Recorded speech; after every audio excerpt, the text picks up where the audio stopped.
女帝诏书立孟青州为帝君，帝君天生盲目，不喜见人，大婚从简，钦此。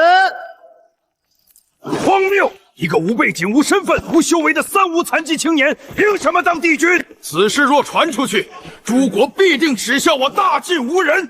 臣请罢黜孟青州，再择新君。据小道消息，这位帝君根本不知道女帝的真实身份。算算时间，穿越到这个世界，整整3年了。穿越进了一本龙傲天小说。我不想当别人的垫脚石，只想苟到天下无敌。偏偏这时候，系统觉醒了，封住双眼和神识，就能每时每刻变强。反正不是真瞎，等苟到够了再揭开封印。刚瞎眼实在不适应，差点没把自己饿死。就在这时，遇到了他。我乃东方琉璃，家里催婚的紧。你若答应3年后来当我的上门赘婿，这10两黄金就是定金。成交。本以为这位富家千金过阵子就会遇到如意郎君，把我忘了。没想到半个月前，他真派人把我接来完婚了。既来之则安之。如今我已是搬山境，建议登堂入室，在这小小的金朝村，绝对算得上一方巨擘了。丁，累积盲目3年，触发超级奖励100倍暴击。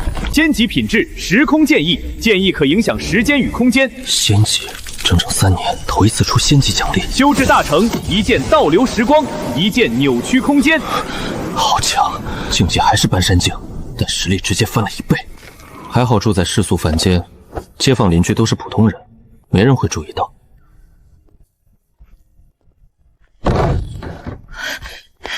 老爷，你没事吧？奴婢方才听见动静，您受伤了吗？没事，浇花的时候手滑了。老爷，不准欺负奴婢！东方家不愧是村里最有钱的人家，连丫鬟皮肤都这么细嫩。青秋，你是不是想学剑？是啊，我想学剑保护夫人和老爷。正好，我想起一篇剑道经文，几年前游历江湖时候，一位白胡子老爷爷送给我的，讲给你听。老爷，您怎么知道是白胡子老爷爷？坏了，忘了我是个瞎子。难不成跟他说，所谓白胡子老爷爷根本不存在，这些只是我自己的感悟？到底听不听？听，随便听听，演一演就好。藏锋鞘内，蓄势而发，心念气于一力。等等，这些感悟怎么会？这是剑道禅意级别的经文，我竟然直接突破腾云境了。这类剑道经文我还记得不少，以后有空就过来，我给你讲。如此珍贵的经文，青丘无功无德，受之有愧。无妨，于我而言，都是身外之物。随口几句就让我突破瓶颈，他说这只是身外之物。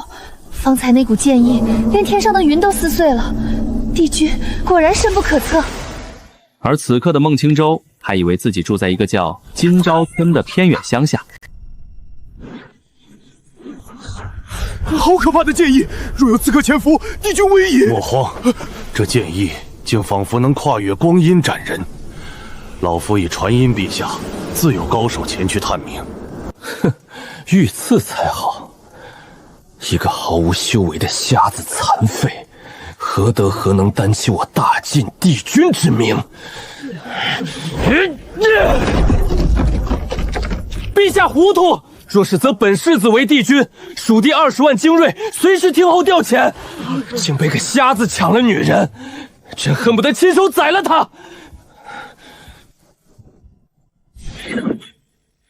是女帝的捧剑侍从，冷艳剑仙苏青秋，14岁便修成1品巅峰，假以时日，必成剑道大能。青秋姑娘，你卡在1品巅峰2年毫无经济，本世子这儿有一颗万金难求的破境丹药。只要你开口，便能助你直达腾云境。滚开！腾云境，这怎么可能？承蒙帝君点拨，一招顿悟，回你丹药列作惩戒，再敢拦路，决斗台上见。一个瞎子片刻功夫就能点拨人突破腾云境，本世子耗费无数天才地宝，苦修20年才勉强跨入，他凭什么？难道帝君是一位博学通圣的圣人？看来咱们这位瞎子帝君深不可测啊。他本名秦琉璃，给自己改名东方，寓意日出东方，立志要结束这几百年的诸国乱战，是真正的千古女帝。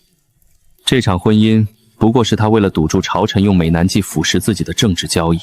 陛下，太极殿无刺客，帝君安凶，但属下找不到剑意源头。腾云镜似乎还感悟到了剑意，他一介毫无修为的江湖草莽，从何得来如此高深的剑道感悟？随朕去瞧瞧。另外，继续查那道冲天剑意。是。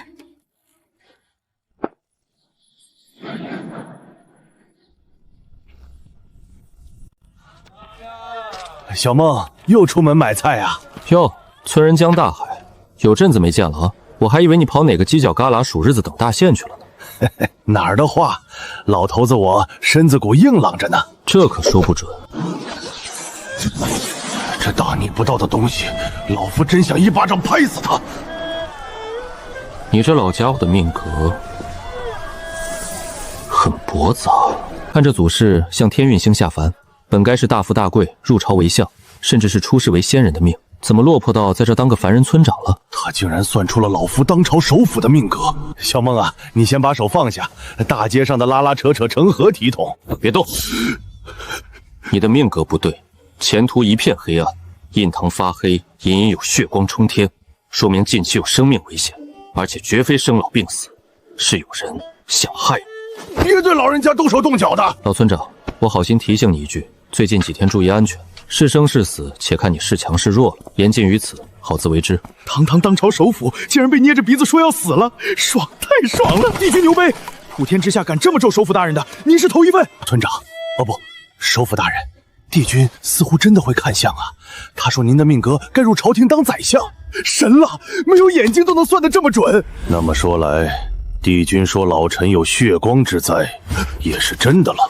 该如何煽风点火，掀起大晋的内乱，好让父亲起兵？摊主，你这里有蒜苗吗？瞎呀，自己不会看吗？你还真说对了，的确瞎了。有，你要多少？3两足够。1个铜板。蜀地特有的清香味，摊主，你这菜是从蜀地运过来的？哼，不行吗？买个菜哪来这么多话？蜀地人是吗？我看你是老实人，偷偷告诉你一个内部消息，赶紧回去把老婆孩子接过来，千万别待在蜀地了。为啥？因为蜀地藩王马上要掀起叛乱了，他的好大儿赵构此时已经不远千里进京，就是为了在京城景风弄雨，让大晋王朝内部产生混乱，好让他爹趁机起兵谋反。尼玛，我都还没开始施展计划呢，你个瞎子从哪里搞来的绝密消息？而且有鼻子有眼，连我的目的都说得一字不差。难道是我赵家谋反的消息已经传遍朝野了？合着我这是赵构之心，路人皆知。你是怎么知道蜀地藩王欲图谋反的？因为我是先知者。滚！有多远给老子滚多远，不然老子弄死你！完了，刚才的话肯定被女帝听见了。随处走走，恰巧碰见。你怎么来了？你们刚才说蜀地藩王欲图谋反，怎么回事？我也想听听。这帮混蛋简直要爆粗口了！不行，我必须冷静。这瞎子空口无凭，红魁白牙就想诈我定罪，没门儿！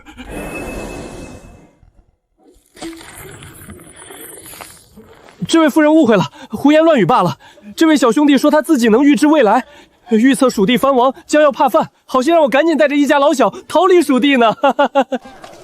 这位后宫之主真是不知者无畏，竟敢当众调侃手握重兵的藩王。等明天早朝，定要参这瞎子帝君一本，随意给藩王扣谋反的帽子，必须严惩。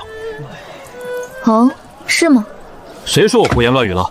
没错，妖言惑众，正好趁此机会将他拉下马。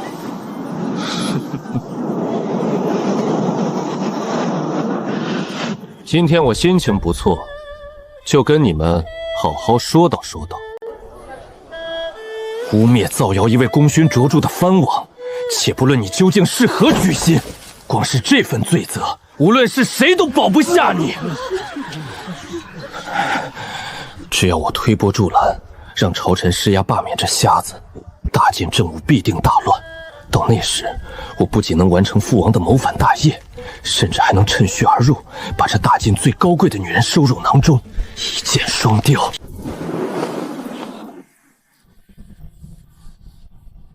赵玉言那老贼坐拥蜀地万里疆域，一直觊觎皇位，绝不甘心屈罪于我这小丫头片子之下。若让他知道我名义上的夫君公然造谣他谋反，定会借题发挥。不过，且看看你这瞎子还有什么底牌。我孟某人从不造谣。既然你想知道我为何如此断定蜀地藩王必定谋反，我就跟你好好说道说道。天下大事，分久必合，合久必分。诸国混战数百年，如今八荒一统，迫在眉睫，谁也不想成为垫脚石。赵玉涵根本不相信女帝陛下能带领大晋走向胜利。自从3年前女帝登基，赵玉皇便在蜀地大肆屯兵，疯狂招揽修行者，这等招野心，还不够明显吗？好一个九族消消乐的大胆发言！分久必合，合久必分，说得好。偏居一隅而知天下事，帝君有大智慧啊！他不会真是传说中的圣人吧？圣人不论修为高低，凡能悟天道者，皆为圣人。在圣人眼中，天下间没有任何秘密。这能说明什么？屯兵扩张就能断定蜀王谋反吗？别急，我还没说完呢。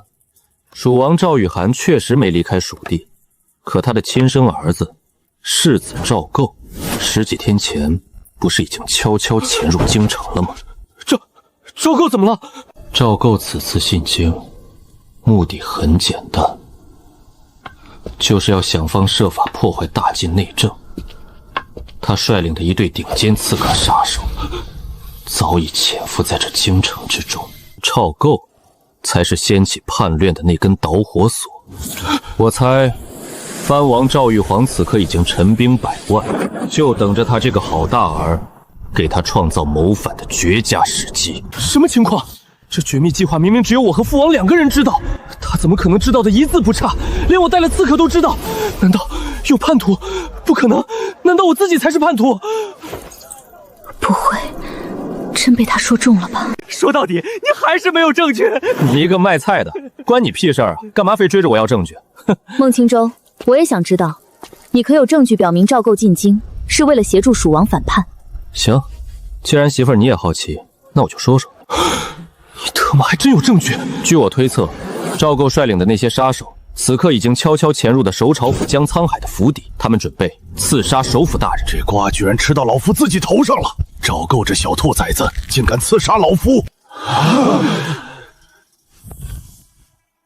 严查。那我就拭目以待了。过几天估计就会有消息了，到时候你看我说的准不准？回首府，问出来是何人指使了吗？属下直接搜了那些杀手的灵魂记忆，千真万确，正是世子赵构的死事。圣人，只言片语便能使一品剑修突破天看，偏居一隅却能如亲眼所见般推演天下大牌，这不是圣人还能是什么？我家这草莽夫君，竟然真的是一位通晓过去未来的圣人！荒谬，太荒谬了！你个瞎子算什么东西？凭你也想覆灭我蜀地多年的谋划，给我死来！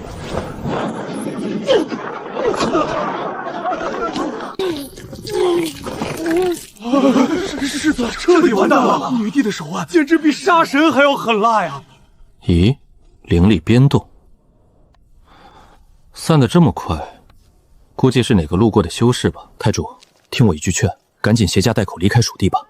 赵玉航虽有雄才大略，但蜀地纵深太短，他若想对抗整个大晋王，必会强行征召兵卒，届时无论有无修为，男女老少皆要参战。蜀地100万户，家家门前挂白绫，惨呐！你个该死的瞎子！要不是你，我属于大计怎会付之一看？有种解开老子禁制！又是一则圣人预言，要榨干整片蜀地的人口资源。家家门前挂白绫，此事必须早做防备。日行一善，今天又救了一个人。我菜买完了，先走一步，告辞。一起回去吧。也好，今天让你尝尝我的手艺。带走，老夫要亲自审讯。乱世已至，圣人将出。难道说天命在我大晋？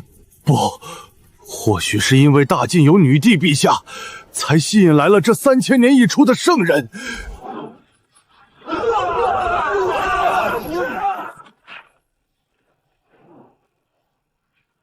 首府，史料记载，圣人感悟天道，必须顺天而行，绝无法成为逆天而行的修行者。这帝君若真是圣人，便只有100年凡人寿命。趁帝君还活着，咱们赶紧发动战争！哈哈哈哈！利用圣人的绝对预言，直接横扫八荒诸国就完事儿了。哈哈哈哈哈！你这莽夫，竟比老夫想的还远。好，待老夫彻底验证帝君的圣人身份，大晋的统一之战，立刻打响。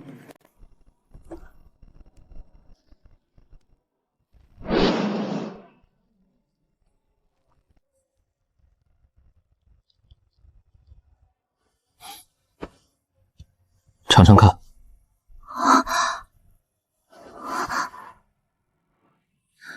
这种烹饪方式我从未见过。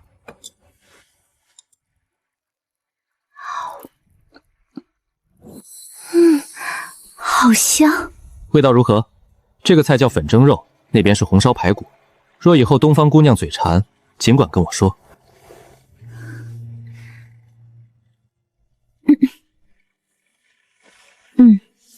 好，这等闻所未闻的烹饪手法，竟比宫中御厨耗费心血做的珍馐还要美味100倍。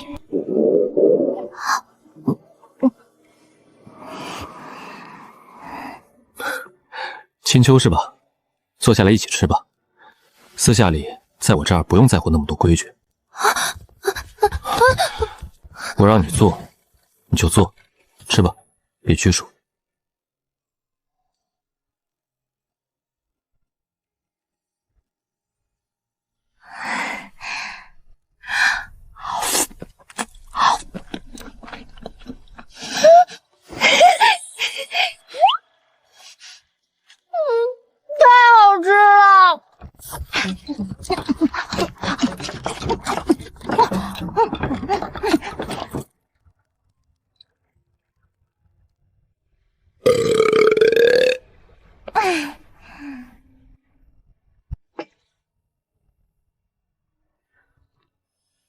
青州，我想知道你对大晋的未来有何见解？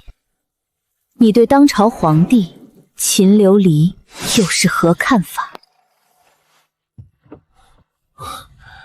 不知道，不关心，不评价。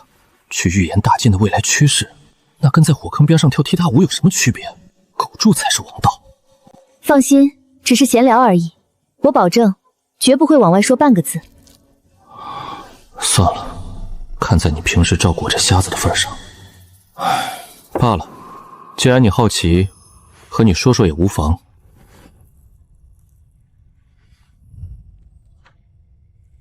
大晋国运昌盛，未来或许可以逐鹿九州，一统天下。那不是很好吗？你何故叹息？我叹的不是大晋，而是当朝女帝秦琉璃。说来也巧，你也叫琉璃，女帝也叫琉璃。女帝，怎么了？难道在圣人眼中，陛下未来的下场会很凄惨吗？女帝文治武功，修为盖世，当然是个好皇帝，但她太着急了。她殊不知，真正足以致命的大患一直潜藏在她的身边。大金国运看似昌盛如虎，可若不重视他侧安睡的豺狼，未来统一天下的或许是大晋，但未必还姓秦。赵玉衡狼子野心，昭然若揭。蜀地明面上常备军仅有50万，但藏在艾地里的精兵足有150万之多。不仅如此，赵玉衡极具手段。他这几年一直在笼络朝廷官员，他很聪明，坚决不碰3品以上的大员，只死死盯着4品以下镇守各地的县令、巡抚使。你信不信？一旦内战打响，除了京城以外的一大半城市会瞬间倒戈，改选蜀旗。怎么可能？这些绝密中的绝密，连密探都查不到的隐患，他一个瞎子怎么会知道得一清二楚？难道他真的是言出法随、推演古今的圣人？若你是女帝，面对此等绝境，你该怎么抵挡？我会立刻宣发圣旨，命边守火速进京擒王，同时命柱国大将军秦公火率领50万精锐直捣黄龙，杀向蜀地，攻其必救，赵玉涵必定方寸大乱。聪明，极其完美的战略回答。若非知根知底，我都要怀疑你就是当朝女帝了。可倘若世子赵构此时在京城内部搞破坏，暗杀女帝的左膀右臂首辅江沧海，随后联合群臣以女帝未立夫君为借口逼宫女帝，里应外合之下，又该当如何？逼宫立夫君，帝君你这可是吃了个天大的假瓜啊！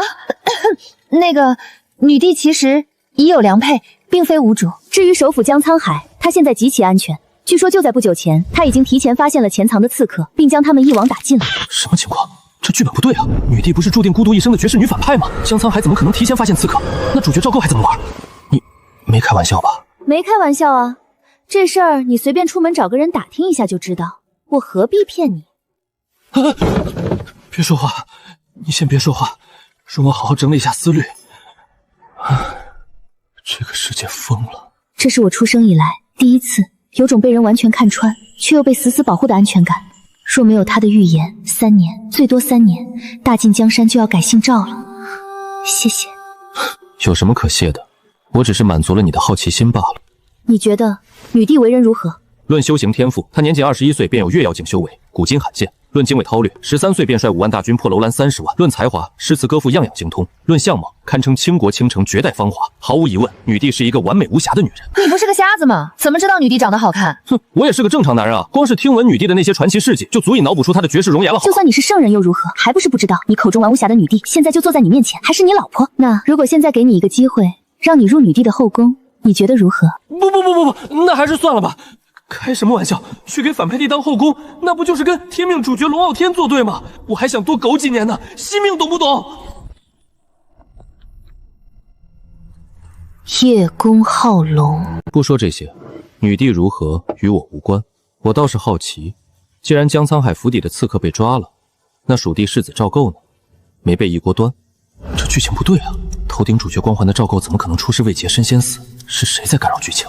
放心，蜀地世子赵构已定叛乱之罪，被女帝亲自镇压入狱了。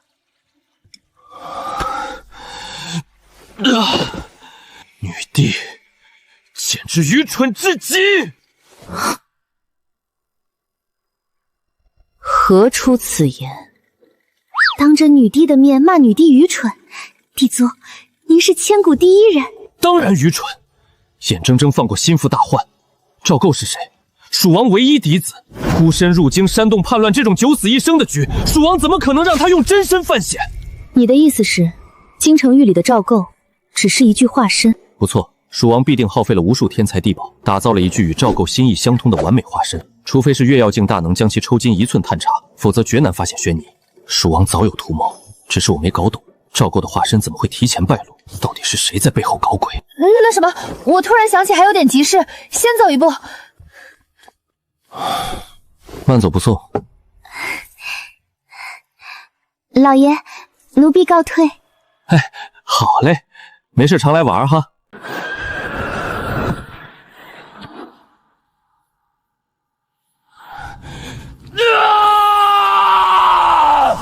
不，该死的孟青州，我赵构与你不共戴天！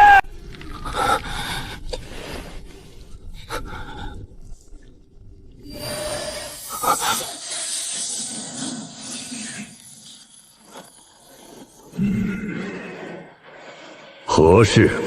父亲，孩儿无能，计划失败，化身已被迫自我毁灭。废物，一点小事都办不好，本王要你有何用？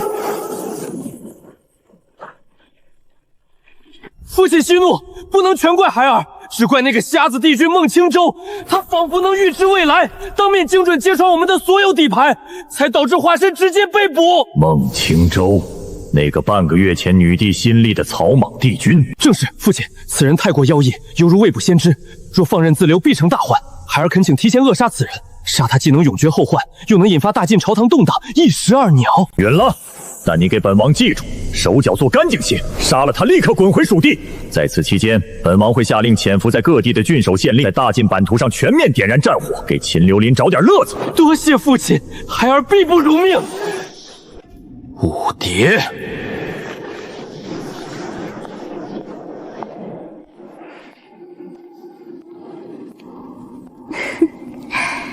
世子有何吩咐？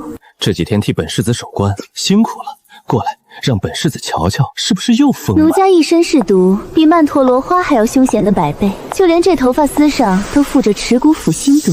奴家敢给，世子敢碰吗？骚货，给看不给吃，等本叔子的天品去毒丹炼成，看我怎么炮制你！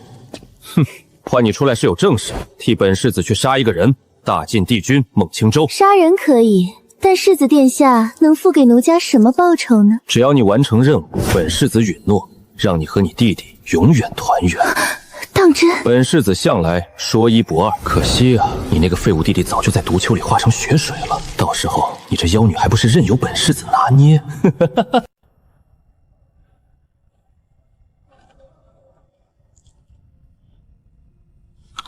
丁，成功打压天命主角赵构，削减天命主角赵构500气运值，天命主角赵构当前气运值3500，获得奖励1，天品灵草九阳赤心红，获得奖励2，100公斤鲜品狗粮。啥意思？天命主角受到打压，跟我有1毛钱关系吗？为何要凭空给我奖励？我懂了，只要赵构受到打压，让这龙傲天傲不起来，我作为反派赘婿就能坐收渔翁之利，获得奖励。不知道是哪位好心人在迫害赵构，之前是我误会你了，现在我诚挚地向你道歉，你是个好人。唉，又是一堆破烂货。九阳赤心莲好歹是个天品宝贝，但对我是真没啥用。还有这100公斤鲜品狗粮是什么鬼？我整整3年才签到出一个鲜品，你给我发狗粮，系统你是不是太暴殄天物了？等等，九阳赤心莲听着好耳熟啊！想起来了，原著小说里，女帝为了稳固皇位，进入极阴天池修炼，虽然突破，却染上了阴寒耻骨之痛。这九阳赤心莲正是能治愈女帝寒疾的唯一圣药，便给女帝有弊无利，还容易卷入剧情主线。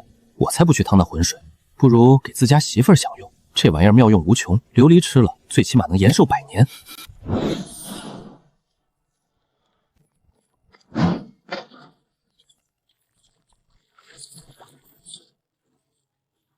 搞定，把这狂暴的药性变得柔和，正适合普通人吸收。不出老臣所料，赵玉言这老贼果真包藏火心，被陛下关在天字号大牢里的那个，竟然真的只是一具化身。陛下，请让老臣立刻率领铁骑去清剿了这逆贼。真被那瞎子说中了，若非他的预言，大计恐怕将陷入万劫不复之境。这赵玉言却是我统一路上的最大阻碍。皇叔，你先回去歇着吧，朕自有对策。陛下，要不咱们去问问帝君，他或许有应对平叛之策。再说吧。报，陛下！大晋各地10万火急线报，已有32郡、108座县城同时惊现大量匪患，总数超过10万之众，许多县城的治安已经彻底瘫痪。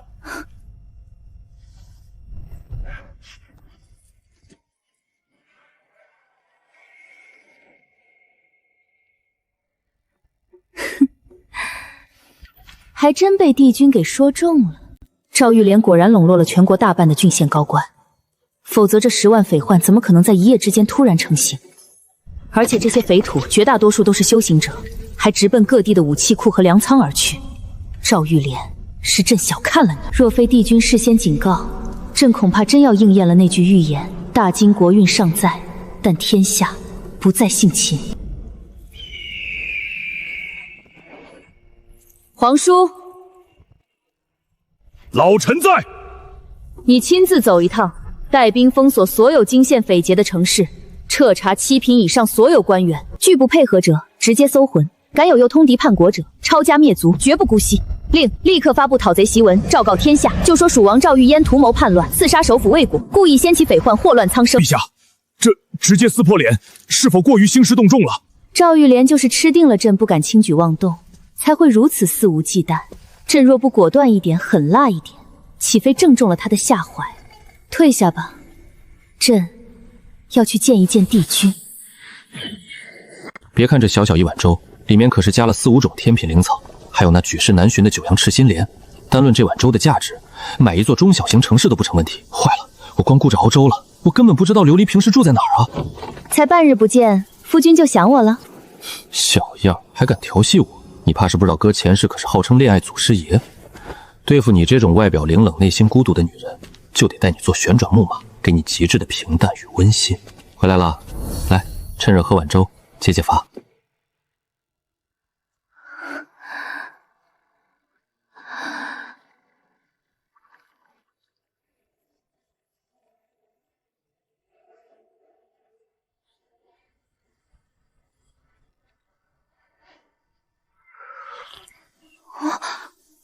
这是9阳赤心莲，这绝迹于世间，能解我寒毒的天品圣药，竟然就在这碗平淡无奇的清粥里。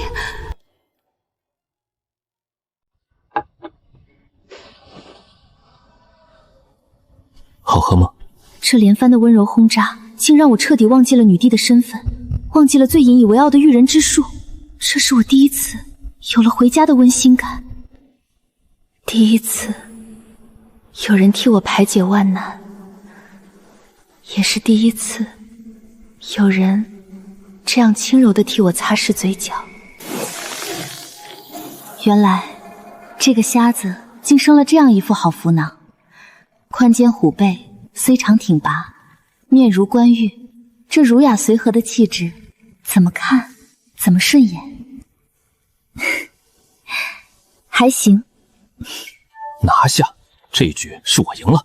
小样，跟我这深受互联网洗礼的现代人比撩妹，关公门前耍大刀。一直以来我都没跟你说东方家族是做什么的，你就不好奇吗？好奇，但我不会问。毕竟你我并非真夫妻，没必要深究。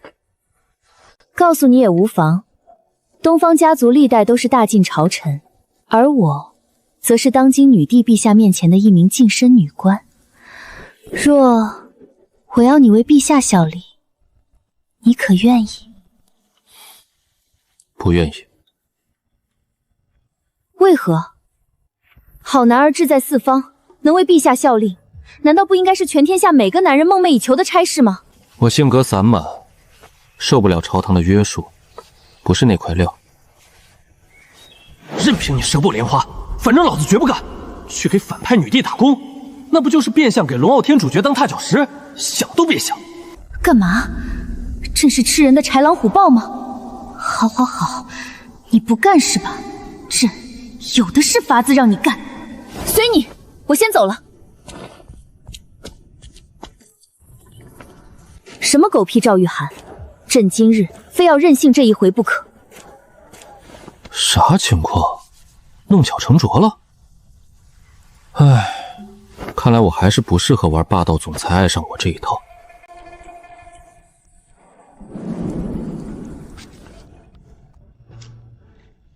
女人心，海底针，古人诚不欺我，这到底哪里搞错了？教科书上明明就是这么写的。皇上驾到，布衣孟青州，速速前来面圣。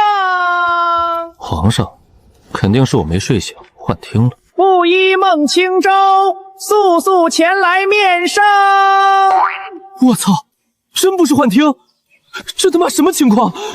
京城距离这破村子足有100里之遥，堂堂大晋女帝怎么跑来偏远乡村？诡异，这剧情线完全不对啊！肯定是我前几天的预言传到了女帝耳朵里，她亲自跑来招揽我了。一旦出去面圣，就等于自动加入女帝阵营，跟天命主角死磕。可如果拒绝，那就是抗旨不遵，无形成了主角队友，洗白弱3分，黑化开花轿啊！这女人黑化后可是能硬刚主角的狠角色，连主角都扛不住，我估计1巴掌就得灰飞烟灭。老爷，陛下来了，您赶紧出去接驾呀！首辅大人，您说陛下突然整这么一出，究竟是想干嘛？不知道。是福不是祸，是祸躲不过。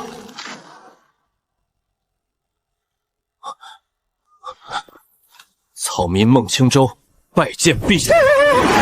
开什么玩笑！您老人家可是名正言顺的帝君，这要是真让您跪了陛下，奴才这9族还要不要了？先生不必多礼，朕此次专程前来，是给先生递一根橄榄枝，不知先生愿不愿意接？草民才疏学浅，能力微弱，恐无法胜任陛下厚爱。哼，老爷，您就别拒绝了，陛下此次是铁了心要带您走的。小姐也去了京城，短时间内回不来，您就不想再见到她吗？况且，陛下手段极其心狠手辣，您要是再敢拒绝，惹得天颜震怒，怕是要立刻掉脑袋啊！我可以追随陛下前往京城，也可以述职，但草民只愿挂一个虚衔贤旨。陛下若不答应，草民宁愿一死。算了，再拒绝就把两边得罪了。投靠女帝苟一点就是了，我就当个透明人。不信女帝手下猛将个个都是主角的垫脚石。可以，朕答应你。孟爱卿，赶紧去收拾行李吧，朕在这里等你一起回京。小样儿，不掏出马甲真治不了你。今日偏要对你大王硬上弓，你越抗拒，朕越兴奋。首府，让所有见过帝君的人通通闭嘴，绝不允许消泄露分毫。不愧是陛下，手段果然高明。帝君不得干政，又恐身份暴露被有心人利用，便让他改头换面入朝堂。圣人入局，这天下要乱了。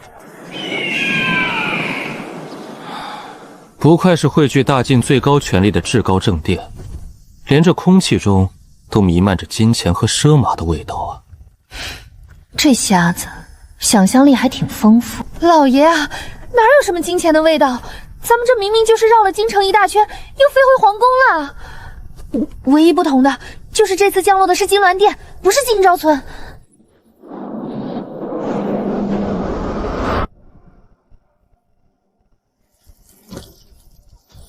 爱卿，过来。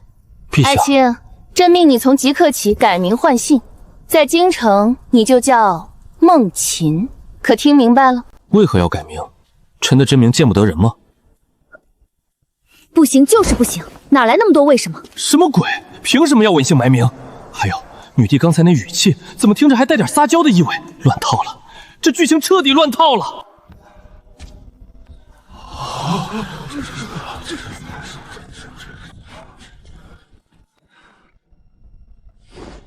臣孟琴参见陛下。平身。孟爱卿才华高绝，世所罕见，朕决定破格擢升你为礼部尚书侍郎，众爱卿可有异议？我操，好大的官！尚书是正2品，侍郎就是正3品副部长啊，直接一步登天了。自家帝君，别说当侍郎，当首辅，老夫都没意见。一个毫无官身背景、位立寸功的布衣白身，入朝第一天直接擢升正3品，离了个大谱。这孟琴不会是陛下豢养的面皮吧？传闻帝君就是个瞎子，现在又来一个瞎子，陛下似乎对瞎子情有独钟啊！要不咱们明儿也自毁双语试试？不可呀，陛下，您这是将国家法度置于何地？若都像这般视同儿戏，以后谁还肯为国家社稷流血出汗？孟琴，老臣在朝为官数10载，从未听闻此人名号。他非名门虎将，又非状元榜眼，无官身部署，无功劳社稷，凭什么一步登天？区区一介草民，就算有泼天才华，上个7品官身就顶天了，哪里蹦出来的野小子？陛下，您千万别被此人给蒙骗了呀！这瞎子敢忤逆圣意，不想当官，这就当是给你的惩罚和考验吧。若是你能让这帮老顽固心服口服最好，若是不行，那就乖乖滚回金朝村，当你的瞎眼赘婿去吧。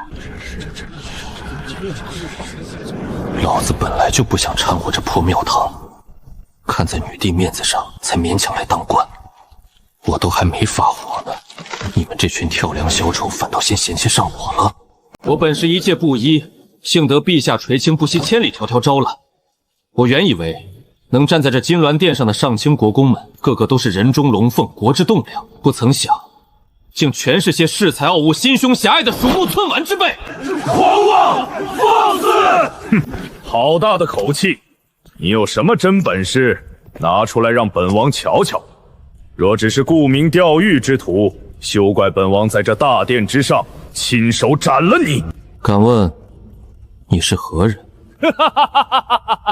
本王欧阳胜，封号陆上王，正三品。你个残废，也想一步登天和本宫平起平坐，简直是天大的笑话！哼，装腔作势的废物，露馅了吧？某双眼虽盲，但能看透天机。刚才我测算了一下你的命格，终是让我窥见了一角隐秘。哼，哦，说来听听。欧阳胜，青州陇上郡人士，幼时家贫，从军入伍后，靠着拿命拼出来的一沓军功簿，逆天改命，一步步爬到了今天正三品头侯的位置。哈哈哈哈哈哈！这些都是人尽皆知的履历，你也好意思拿出来糊弄人？哦，圣人预言来了，这欧阳胜要倒大霉了。前年中旬，青州突然爆发大疫，10座县城近10万无辜百姓感染奇毒暴毙而亡。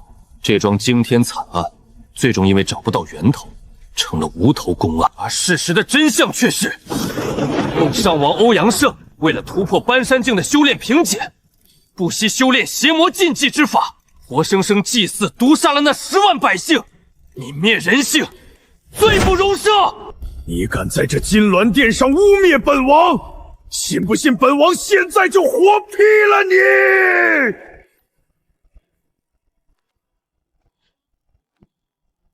你？你是不是也想跟我要证据？好，我今天就给你证据。来，往日休在清楚中，受天应要的良札。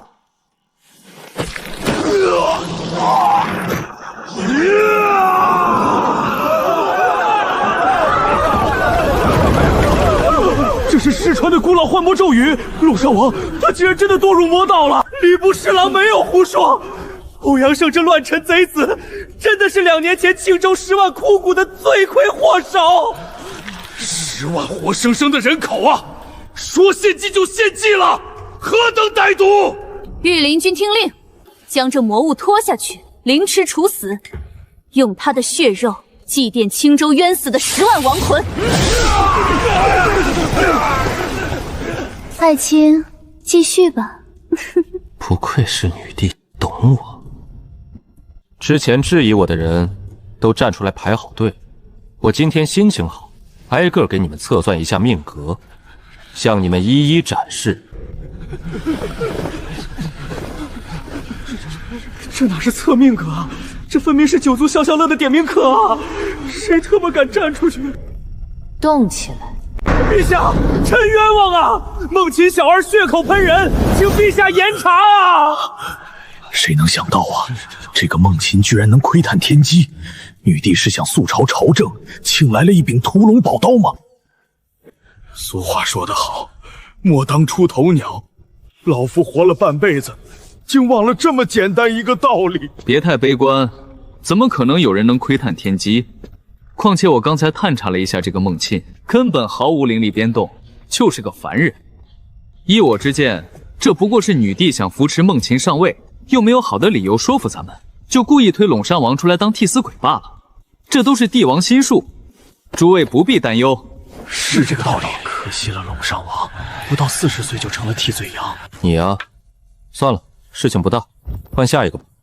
报复归报复，立威归立威，既然在庙堂混，肯定不能把所有人都得罪死了。我只抓原著里有名有姓的毒瘤，这些小卡拉米放了就放了。你叫什么名字？陆北川。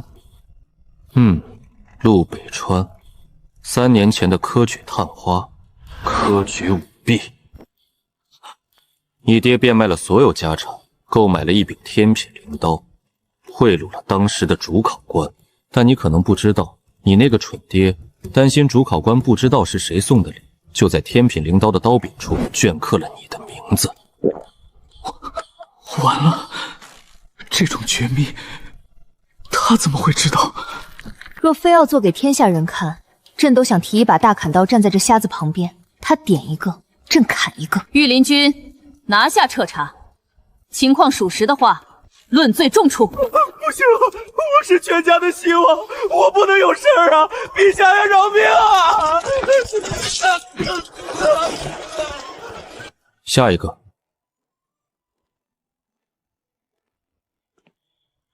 首府江沧海。这名字好耳熟啊，这不是金朝村那个老村长吗？等等，我得确认一下。孟青，你过分了！江沧海可是大计的顶梁柱，他若是出了大问题，大计就彻底没救了。老夫有什么问题吗？难不成老夫在梦游时干了什么见不得光的事？首府大人，您是否有一位失散多年的孪生兄弟？实不相瞒，我的老家有一位名叫江大海的村长，他的生辰八字命格都和你极其相似。不，这都不能说是相似了，简直就像是一个人刻出来的。我严重怀疑他是您失散多年的孪生兄弟，您觉得呢？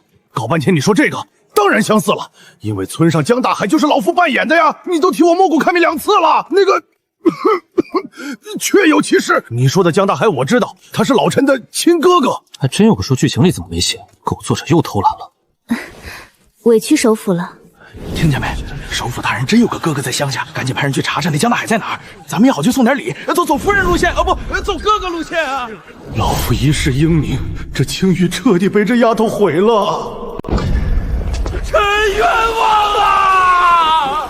完了，全完了。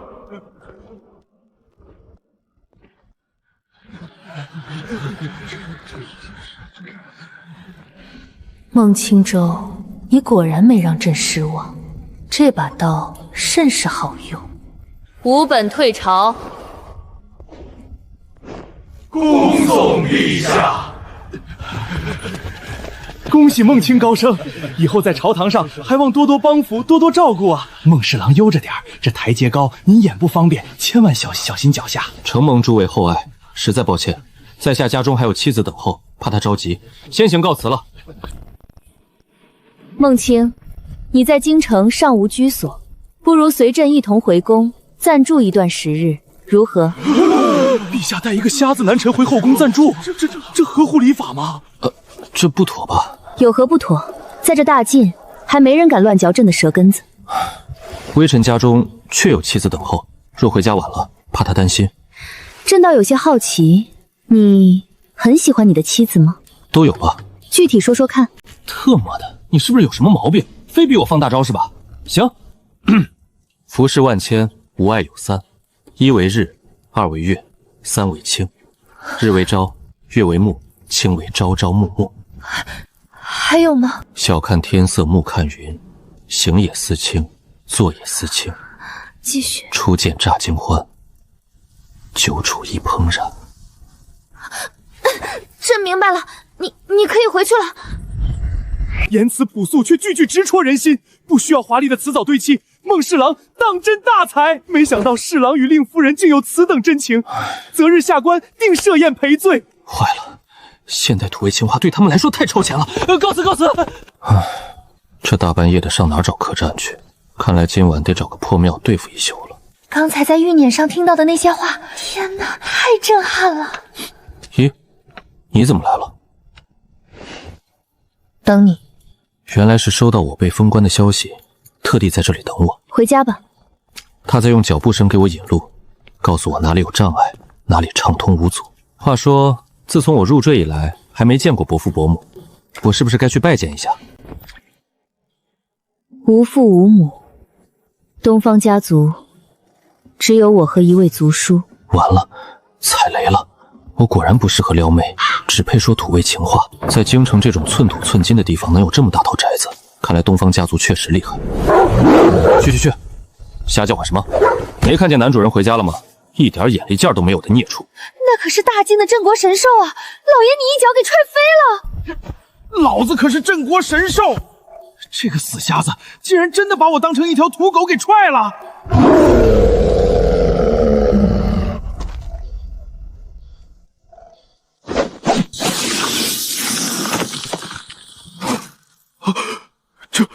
这是至高的杀伐剑意，这个瞎子竟然是一位剑圣，惹不起！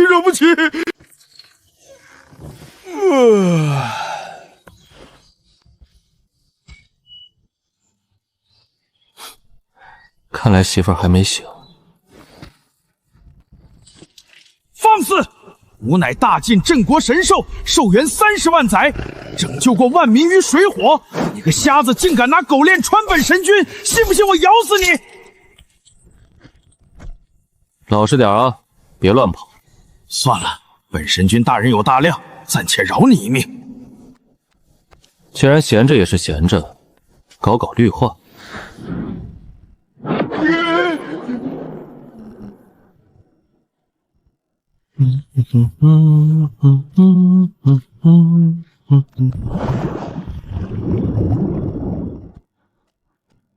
搞定，这院子看着顺眼多了。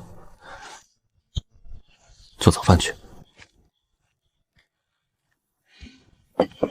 大黄，吃饭了。吾乃镇国神兽，岂能吃这种侮辱狗、侮辱神的饲料？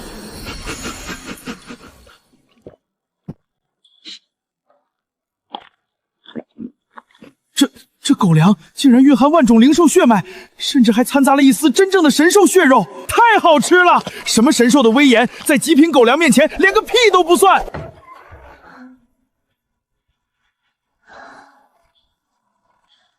初见乍惊欢，久处亦怦然。这瞎子哪儿学来的这些话？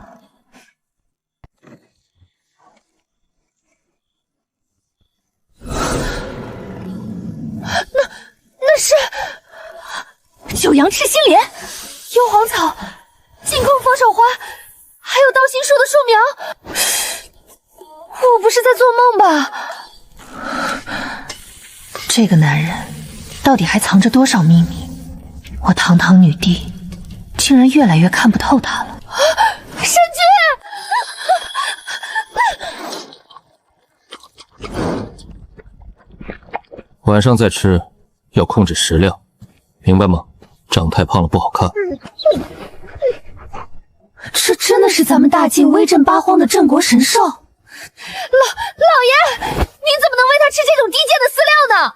这不是饲料，是高级鲜品狗粮，特有营养，舔狗吃了都说好。神君，您受委屈了，您不能吃这种垃圾。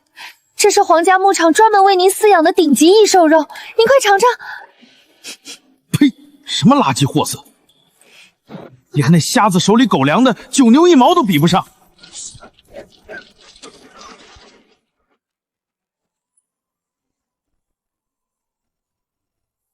孟青州，你到底给大黄灌了什么迷魂汤？怎么了？大黄挺乖的呀。算了，没事。那我问你，这满院子的顶级灵草灵植，你又是从哪儿弄来的？哦，这个啊，那些是我以前游历江湖的时候，偶然遇到一位白发苍苍的老爷爷，他见我骨骼清奇，就免费赠送给我的。老爷，我怎么记得您说那些绝世剑道典籍，也是一位白发苍苍的老爷爷送给您的？这老爷爷也太大方了吧，什么都送，这说辞也太敷衍了吧。修仙界哪有那么多散财童子老爷爷？罢了，既然他不想说，朕也不逼他，反正朕也瞒了他身份。老爷，昨天宫里有人送来了这身朝服，您等会儿要去礼部拜见首府大人，要穿吗？狗王法则第1条，绝不搞特殊，绝不脱离群众。越是守规矩，越不引人注意。得穿，穿吧。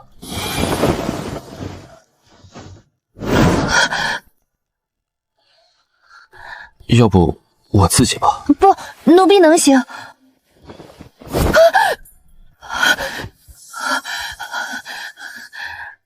老爷，您等等，这朝服太复杂了，容奴婢研究研究。好。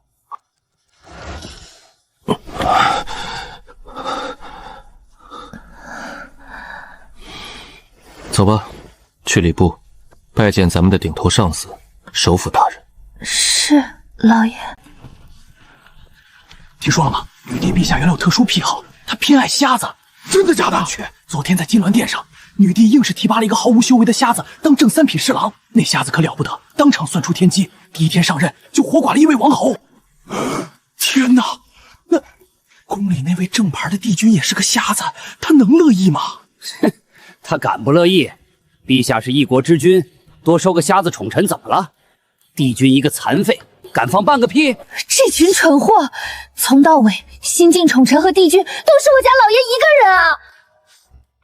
女帝喜欢瞎子，原来如此，难怪她对我这个毫无背景的盲人如此另眼相待。完了，我不会真成了女帝的猎物了吧？老子可不想当什么后宫宠臣，更不想招惹龙傲天主角。我只想安安静静的苟到退休啊！那是正三品蛟龙符，瞎子，他就是那个活阎王。诸位继续，不用管我。谁敢当着您的面继续说啊？您可是第一天上班就领旨王府牢的狠人。走快些吧，别吓着群众。劳烦通报一声，礼部侍郎孟群前来拜见首辅大人。滚！首辅大人日理万机，哪有空间？小的有眼无珠，没认出是孟侍郎，小人该死，这就去通报。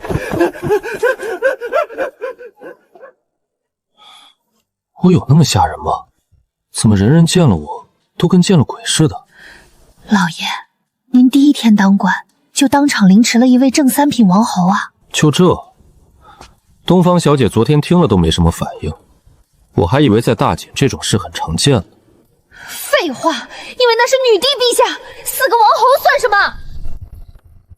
下官孟琴拜见首辅大人。哎呀，孟侍郎，快免礼，请坐，快请坐。开什么玩笑？您可是正牌帝君，老夫要是受了您这一拜，陛下还以为老夫要谋反呢。下官初来乍到，特来礼部报道，首辅大人若有差遣，尽管吩咐。不忙，礼部最近清闲得很，孟侍郎先熟悉环境便好，没有活。就算有活，借老夫10个胆子也不敢差遣您啊。这位是？你连新进的礼部侍郎都不认识？他叫孟琴，昨天刚上任，没有任何功绩履历，直接被女帝陛下擢升为正三品。不仅如此，他第一天就宰了陇上王。朝中都在传，他很可能就是女帝陛下豢养的面蝼。踏破铁鞋无觅处，得来全不费功夫。正愁没办法接近那个防卫森严的瞎子帝君。既然这孟青舟是女帝的面首，又是个毫无修为的凡人，只要我用魅惑之术控制了他，借他之手混进后宫，刺杀帝君岂不是易如反掌？我真是个绝世天才。老夫一个人忙得过来，侍郎回去休息吧。没活最好，回家逗猫遛狗喽。既然如此，下官就不打扰了。且慢，孟侍郎暂且留步，听我一言如何？这女人怎么没有半点边界感？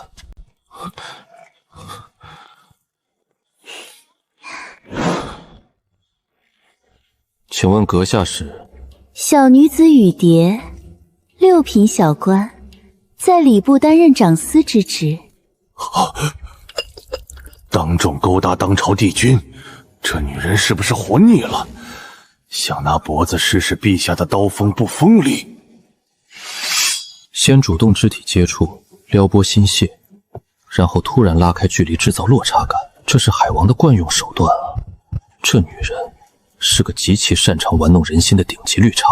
首辅大人，武蝶有一个建议。孟侍郎上任第一天便舌战群臣，必杀王侯，随后坊间更是流传出侍郎与陛下的种种谣言。若此时礼部再次开放特权，让孟侍郎赋闲在家无所事事，武蝶担心，这不仅对孟侍郎的名声不利，更是对国家制度的破坏。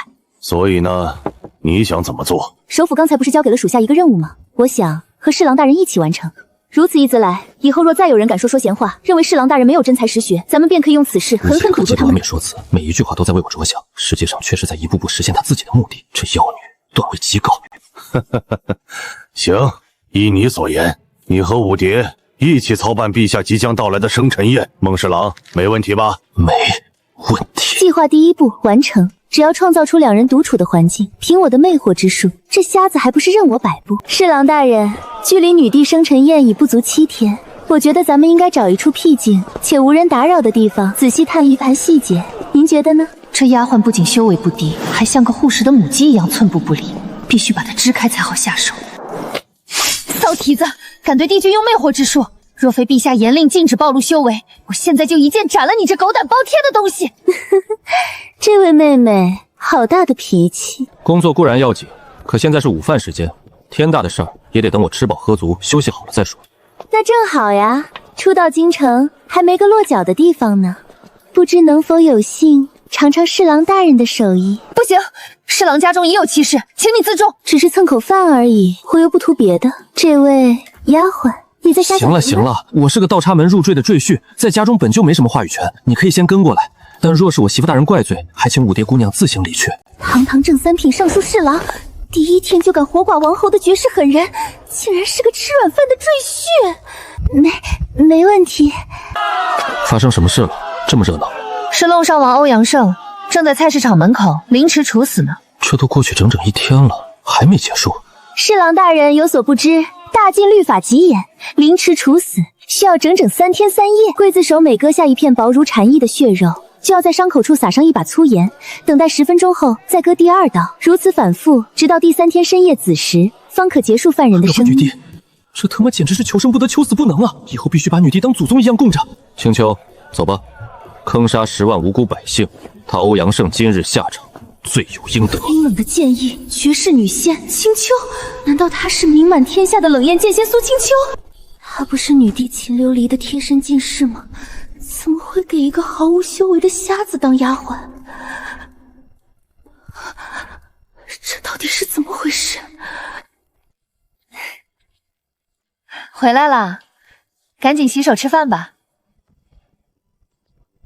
这位是同朝为官的同僚，顺路过来一起吃口便饭。好，请坐吧。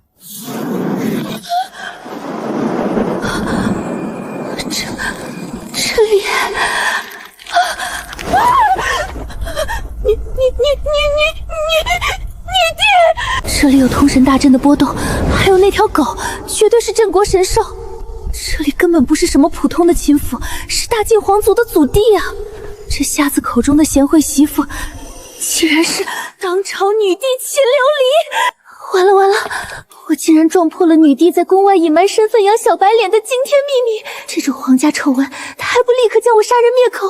不行，必须自救！原来如此，孟侍郎根本不知道他老婆是女帝，这两人是在玩隐瞒身份的过家家游戏啊！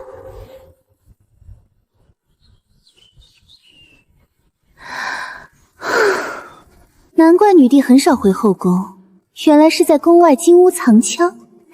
合着那个宫里正牌的帝君就是个吸引火量的替命羊和小丑啊！估计连女帝的手都没碰过，真可怜。好苦，好辣，好咸，好腥，这什么鬼东西？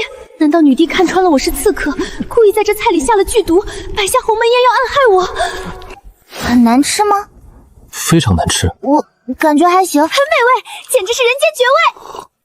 好吃，那就多吃点。你是直男吗？怎么可以这么坦然自若的说难吃？你这是要我的命啊！吃吧，我仿佛看见我太奶在向我招手了。瞧你狼吞虎咽的，别着急，这里还有呢。吃不下了，我宁死也绝不再吃一口了。行了行了，我把这些菜拿回厨房，重新烹饪加工一下吧。这是我第一次下厨，不准辜负。错了。什么错了？我只是帮你修改不足，纠正错误，在原本的基础上翻新一遍，这怎能叫辜负呢？譬如皇帝与臣子，皇帝负责指明大方向，书写宏伟的蓝图，而臣子则是在皇帝这艘理想的蓝图大船上尽心竭力的修修补补。你说这究竟是谁辜负了谁呢？倒不如说是相辅相成，缺一不可。我勒个去！现在的年轻人都这么猛吗？竟然在秦氏祖宅当着列祖列宗的面公然调戏大晋女帝！学到了，学到了！帝君这情话功底简直出神入化，好露苦的表白，好绝妙的文采，难怪堂堂女帝甘愿背负骂名也要包养他，这谁顶得住啊？天哪，女帝和孟侍郎竟然是一对，极致的纯爱战神。皇帝与臣子，一个比喻而已，怎么了？没事，依你便是。去修复吧。完了，陛下这是在自我功德啊！这是陷入单相思了吧？都怪帝君太会撩了，女帝单相思，这孟侍郎果真是个奇人，竟敢把女帝的感情玩弄于股掌之间，佩服佩服。他莫非已经知道了我的真实身份？倘若不知道，那刚才这番话难道真的是天意？发生什么事了？气氛这么怪。没事。皇帝与臣子，或许你真的是上天赐予我的圣人，哪怕只是无心之言，也藏有冥冥天意。你说的不错，的确很好吃。好吃，那就多吃点。当然，我还没吃够呢。陛下，您完了，您这是要彻底坠入爱河了。我还要回翰林院处理一些积压的卷宗，先走了。赵雨涵那边的烂摊子还得收拾，而且再待下去，朕这女帝的威严就要彻底崩盘了。这瞎子连女帝能拿捏，待在他身边等于拿了一张免死金牌。只要完成刺杀任务，我就立刻带弟弟远遁海外，再也不趟这趟浑水了。侍郎大人，时间紧迫，我们该去操办首府大人交代的任务了。不急。大黄，走，带你出去溜溜。妈的，跟这个瞎子拼了！本尊堂堂大晋镇国神兽，岂能像普通土狗一样被人牵着去路边拉屎撒尿？再说了，本神兽早辟谷了，根本不需要排泄。别磨蹭，带你出去拉粑粑，快起来！士可杀，不可辱。数到3，再不起来，以后那鲜品狗粮断供。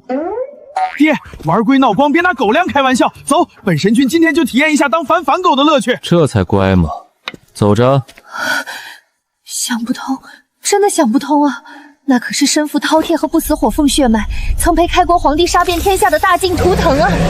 怎么跟着帝君才1天，就彻底沦为了一只毫无底线的舔狗？开国皇帝要是泉下有知，怕是要气得掀开棺材板大骂：孽畜！朕当年想骑你一下都不行，现在你被人当狗遛都没意见。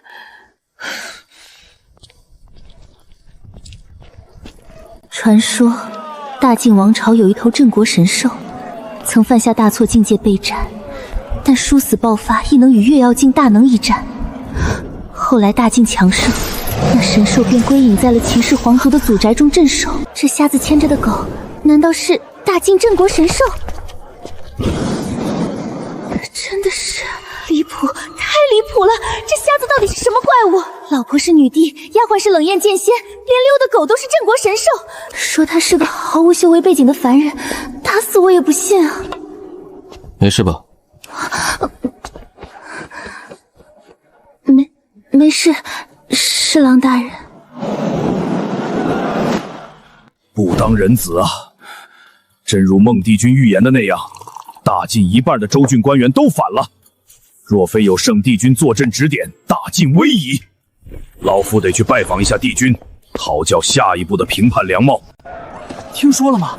女帝收了个瞎子面首，那瞎子还被封了正3品活阎王。你说什么？哪儿来的小白脸敢勾引陛下？他妈的，老夫才离开3天，怎么感觉像是过了3年？哪个不长眼的敢破坏陛下和帝君的感情？万一帝君一怒之下不给大晋预言了怎么办？大人饶命！陆中书坊间传闻是说这叫什么孟琴。混蛋！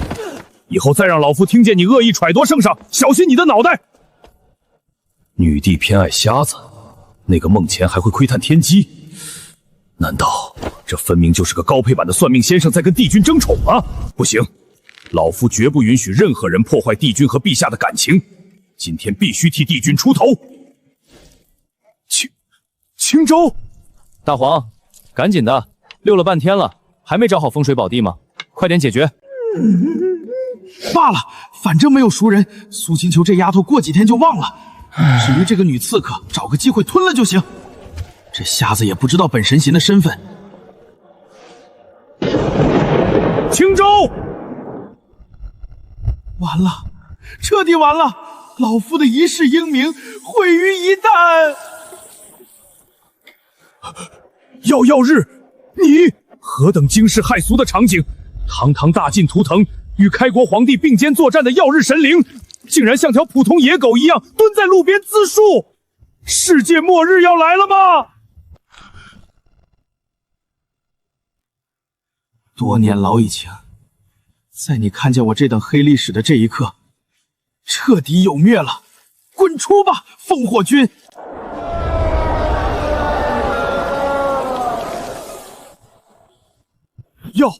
耀日神君，这傲娇又羞愧的小表情，还真是他！堂堂镇国神圣啊，这是在干嘛？铁匠，你怎么在这儿？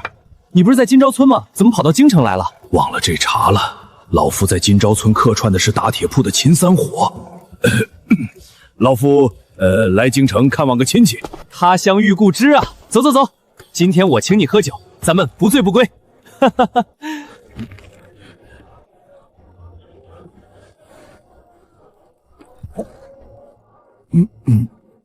好。大晋王朝的柱国大将军，颁布朝会镜的大能，曾孤身一战斩杀3名敌国老祖，奠定大晋版图的第1强者，连女帝都要礼让3分的存在，怎么在这个瞎子面前显得如此卑微和拘谨？幻觉，这一定是幻觉。老爷，您不是还要和这位长司大人去操办陛下的生辰宴吗？哎呀，忘了这茬了。秦大哥，今日不巧，我还有公事在身，咱们过段时间再聚。青州，留步！老夫冒昧问一句，你和令夫人最近感情如何？虽然是假夫妻，但琉璃确实对我不错。她最近突然这么忙，肯定是因为赵玉涵那老贼叛乱的事。感情还行，就是朝堂上出了一根祸乱朝纲的搅屎了，害得我家夫人最近极其繁忙，受了不少累。果然，祸乱朝纲的搅屎棍，女帝因此繁忙。这瞎子说的绝对是那个传闻中勾引女帝的狐狸精孟琴啊！帝君和陛下之间果然出现嫌隙了。青州，你放心，老夫一定替你做主。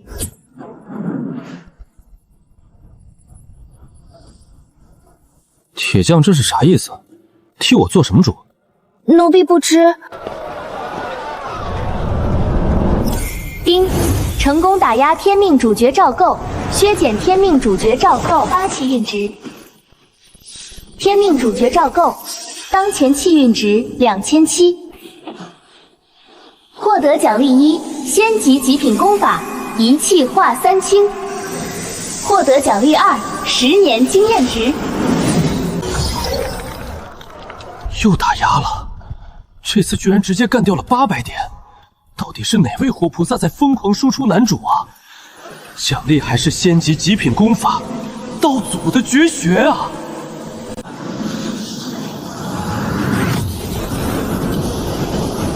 突破半山境中期，突破覆海境初期，突破覆海境后期。覆海境后期，我现在感觉一剑便可诛尽天下敌，就算遇到月曜境中期的老怪，我也能有1/3的把握反杀。这10年的经验值太变态了，狗系统这是在拿仙级功法引诱我去干天命主角啊！这赵构简直是个多宝鼠，本想着苟着，但既然给的实在太多了，有机会再薅一把就薅一次，绝不贪心。能分化出3个拥有本体60%实力的分身，且心意相通，太逆天了。为何我突然心跳得这么快？仿佛只要我敢对他用魅惑之术，就一定会死无全身。错觉吧？老爷，老爷，好恐怖的剑意波动！这瞎子剑圣怎么走着走着又莫名其妙变强了？这到底是个什么老怪物转世？绝对不是本神君怂了，是本神君心胸宽广，不跟瞎子一般见识。就是这样。没事，走吧。只要甩开这个碍事的剑仙丫鬟，我有1万种方法魅惑这个男人。将士们，大晋王朝何其富饶，那里的百姓不用饱受寒冷与饥饿，你们羡慕吗？羡慕！想不想占据大晋，收获食物和美人？可是那狗屁女帝对我们蜀地子民漠不关心，放任我们在此自生自灭，你们说该不该反？愚蠢的蝼蚁，还真以为本王是来拯救你们的，殊不知本王才是带领你们走向深渊的恶魔。启禀王上，10万火急！数年前咱们暗中策反的那些州郡官员，绝大部分都死了，是那诸国大将军秦烽火亲自动的手。大晋各地的10万匪患，也被大军彻底平定清剿了。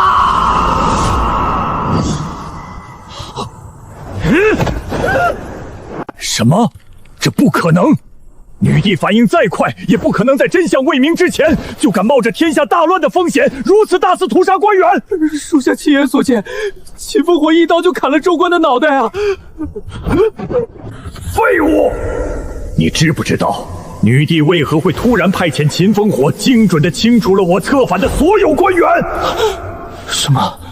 这么说，我们计划的第1环，岂不是全部失败了？江苍还没死，废患被平，官员死光，连我的分身都搭进去了。这第1环可谓是彻彻底底以失败告终啊！成功率爆掉1半以上。儿臣不知啊，女帝是偷偷派遣秦烽火出去的。不可能！女帝难道会未卜先知不成？若真如此，本王还造个屁的反！我想起一个人，是那个瞎子帝君孟青舟，他有一种极其诡异的预知能力。当时就是他当着我的面，一字不差的精准说出了我们的所有计划，才导致我的分身被抓。孟青舟，孟青舟！难怪女帝突然变得如此聪明狠辣，原来背后必有着妖人指点。本王要你在3天之内，让孟青舟永远闭嘴。你能否做到？儿臣定不辱命。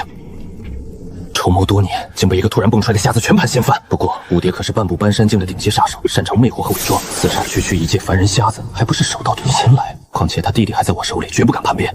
就让我看看那瞎子是怎么死在武蝶手里的吧。开！先生，女帝的生辰宴，你准备送什么礼物呀？还没想好呢。那先生，你是怎么把那条大黄狗调教的那么听话的呀？简单啊，不听话就打，听话就给饭吃。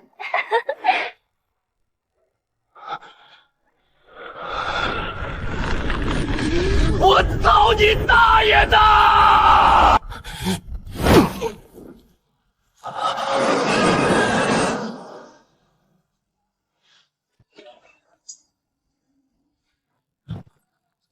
武蝶的亲弟弟还在我手里，他绝不敢背叛我，其中一定另有隐情。对，他肯定是在施展魅惑之术，在控制那瞎子的思绪和心灵。但是，刺杀目标就这么毫无防备的坐在你面前，周围连个鬼影都没有，你特么还魅惑个卵啊！一刀封喉，剃头就走啊！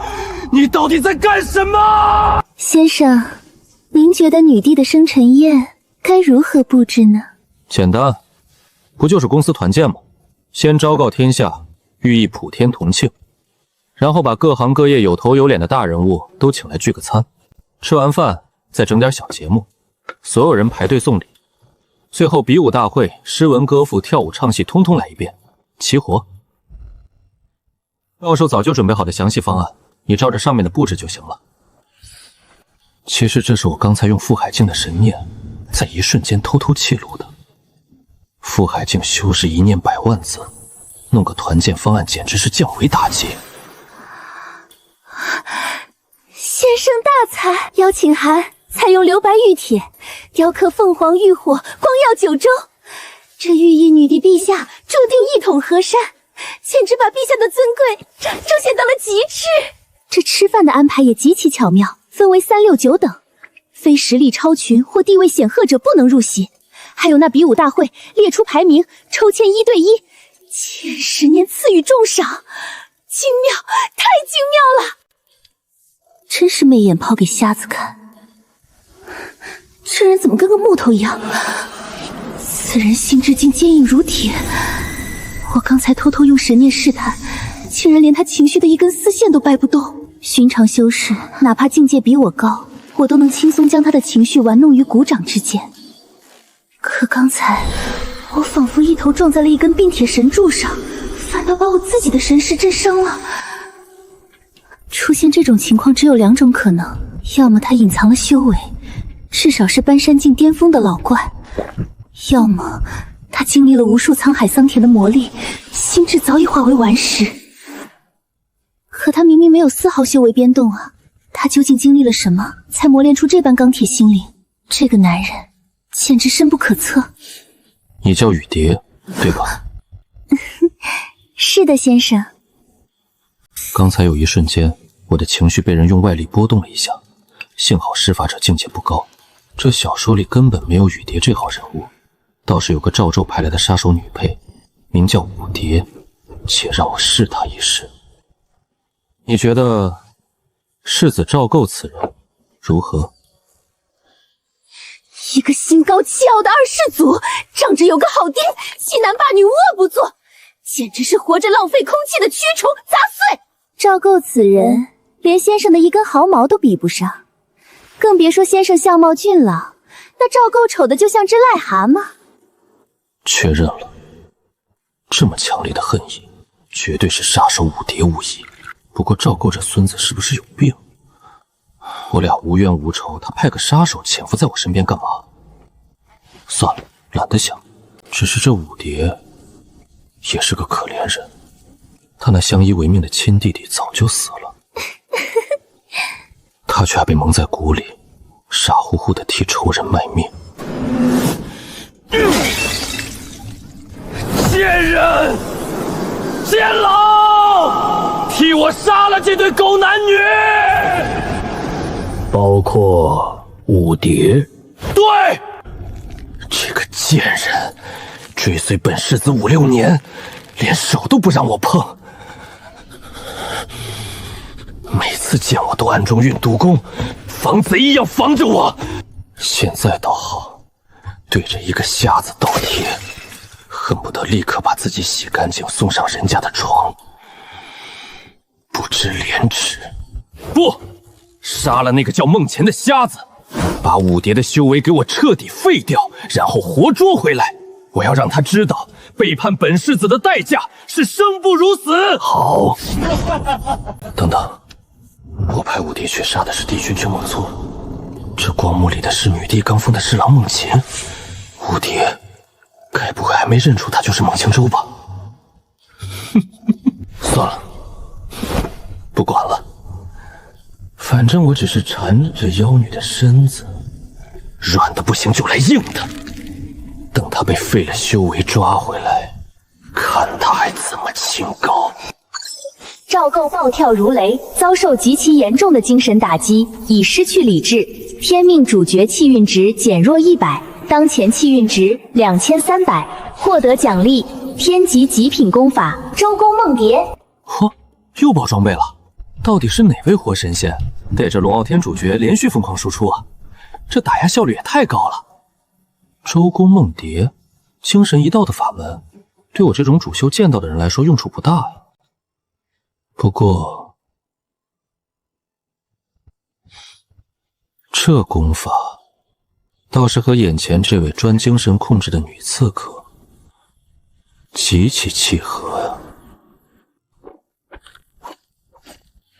武蝶那妖女走之前问我认不认识帝君，看来是女帝的身份引起了他的怀疑。不过，这跟我有什么关系呢？两耳不闻窗外事，一心只看小叶之书。什么配角、路人甲，只要知道的太多，准会卷入主角和反派的争斗，死于非命。我孟闲鱼绝不趟这趟浑水，还是教教我家小剑仙比较有意思。青丘，过来，老爷今天心情好，给你讲讲剑道经文。谢老爷。我传你一篇天级极品的剑道典籍吧。当然，这可是我以前游历江湖时一位好心的白胡子老爷爷偷偷传授给我的，你可别往外传啊。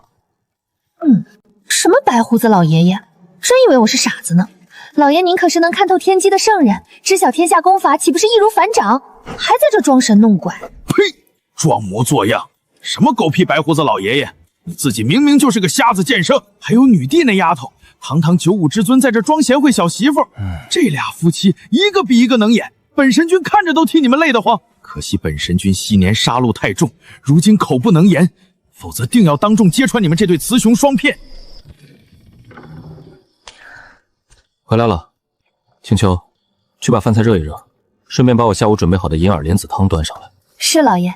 若是朕没看错，这丫头的剑意又精进了，竟然已经突破到了腾云境中期，这进步速度未免太恐怖了吧？青州下午又给你讲解剑道典籍了。是的，陛下，帝君这次传授的典籍奥妙无穷，奴婢受益匪浅。这家伙到底还隐藏了多少秘密？就像1000层饼，揭开一层，永远还有下一层，真是让人捉摸不透。银耳莲子汤清心养肺，最能缓解疲劳，趁热喝。不知为何，自从他来了之后，每次回到这个小家，我那紧绷的神经和紧迫感总是会莫名其妙的消失。今日差事倒也不算累，瞒得过别人，可瞒不过我。赵玉涵那根搅屎棍野心勃勃，搅得大晋鸡犬不宁。你身为女帝的臣子，工作量怎么能不增多？等等，这碗里的莲子竟然是天品圣药九阳赤心莲结出的莲子，这银耳也是天品灵芝，这一碗汤的价值，你可知这一碗汤价值毁何？天级极品灵芝嘛，怕是能买下一位搬山境修士的命了。但正所谓匹夫无罪，怀璧其罪，放我这儿太不安全了，所以就劳烦媳妇大人帮我把这些隐患全都消灭进肚子里吧。你还真是心胸宽广啊！在我老家，人们通常称呼我这种人为咸鱼。好有意思的称呼。那我决定了，以后我就叫你孟咸鱼。随你开心喽。老爷，这九阳赤心莲对小姐的身体极有好处，您看能不能？没问题，既然对媳妇身体好，那我以后每天都给你熬。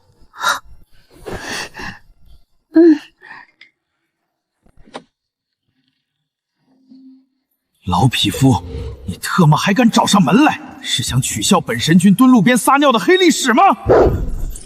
神君，别误会，老夫是来找女帝陛下的。放屁！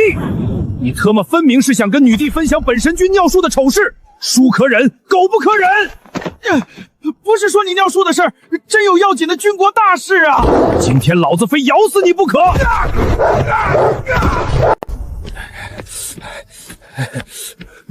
琉璃丫头，哎呀，那啥，青州你也在啊？真巧啊！老哥，这是我家，难道我也不应该在吗？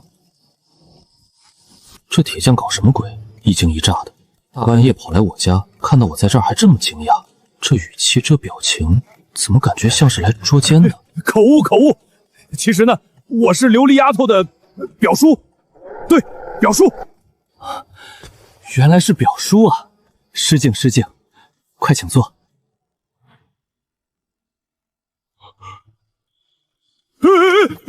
关羽，你坐下就好。这特他妈叫什么事儿啊？老夫本来是想来劝诫陛下，别三心二意，赶紧把那个叫孟琴的小白脸出京城，和帝君好好过日子的。谁成想帝君本尊竟然就在这儿坐着，总不能当着帝君的面说，陛下呀，您别给帝君戴绿帽子了吧？这要是说出口，大黄狗非把我活吞了不可。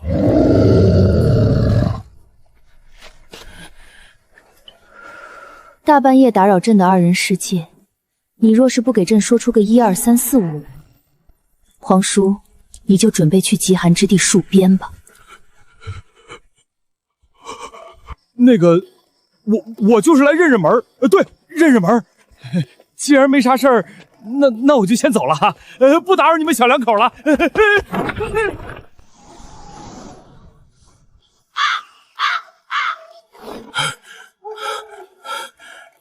老夫糊涂啊！陛下何等雄才大略，岂是老夫三言两语就能劝动的？这事儿还得靠老夫亲自出手，逼迫陛下做出选择。有了，等到女帝生辰宴那天，老夫就当着满朝文武的面站出来质疑那个小白脸孟秦资历浅薄，然后给他出一道惊天难题。只要他解决不了，那他这小白脸就必须滚出京城。到时候帝君和陛下的感情自然就恢复如初了。老夫真是太聪明了，江沧海那个老狐狸怎么能和老夫这等大智慧相推并论？哼！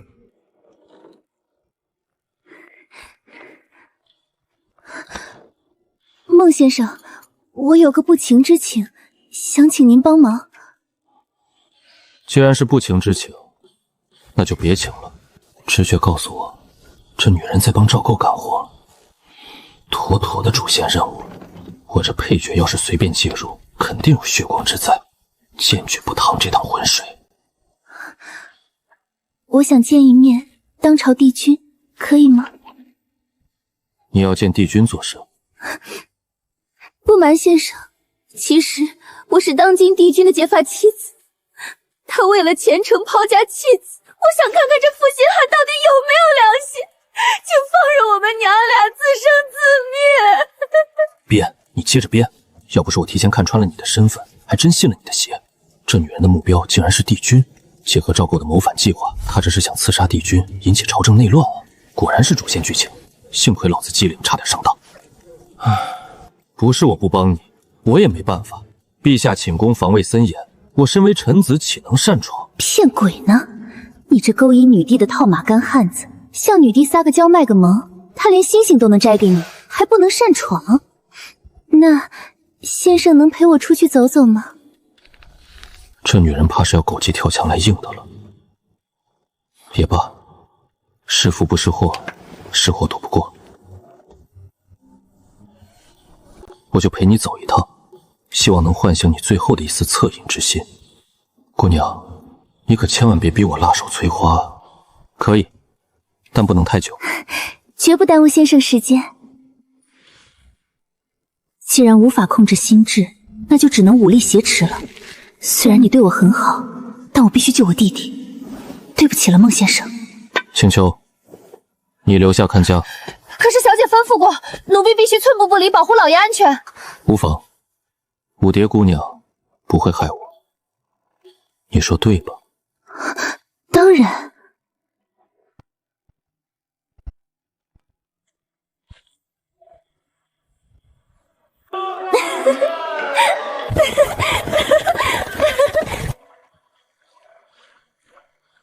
先生待我这般好，而我却包藏祸心，要利用他去杀人。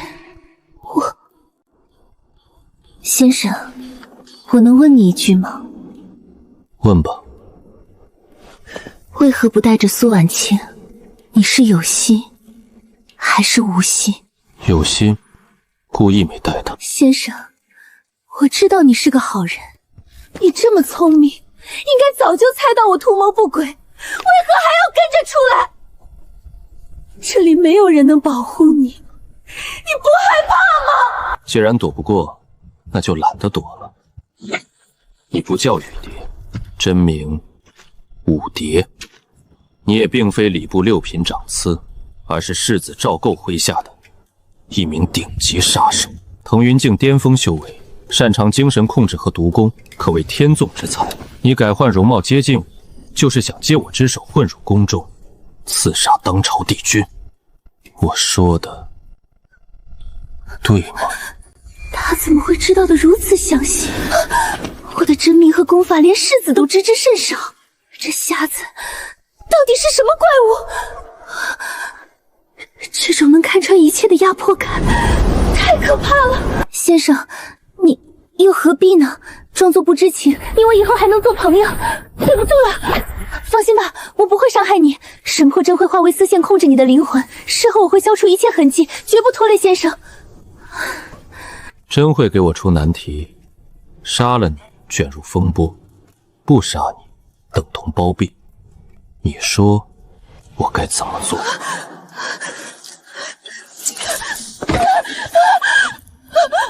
你究竟是什么人？不愿惹尘埃的一介懒散闲人罢了。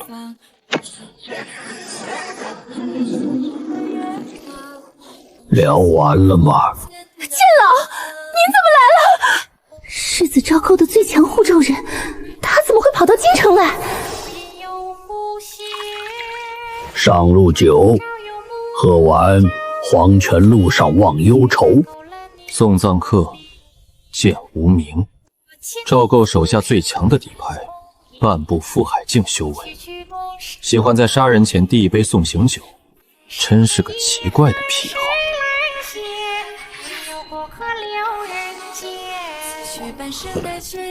罢了，苟了这么久，今天就放纵一次，喝酒杀人，且助兴。先生，你快离开此地，去寻求陛下庇护。没必要，面对半部覆海境的大能，一念可行千里，动辄翻江倒海，跑到哪里去了？剑老，求求你放过王先生。世子殿下拜托老夫必杀此人，同时还要废去你的修为，将你带回蜀都。我觉得你还是先替你自己求情吧。什么？这龙傲天主角脑子瓦特了吧？武蝶这种精神力天才，未来的超灰境巨爆，他不仅不好好拉拢，还要废他修为，这不是逼着队友跳反吗？剑老，您这是什么意思？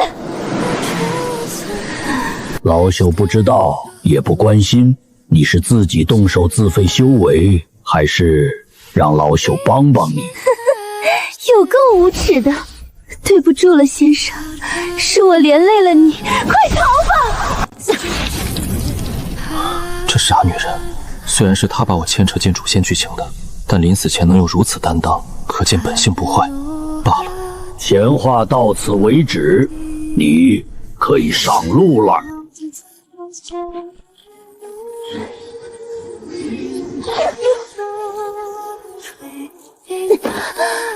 弟弟，阿姐不能救你了。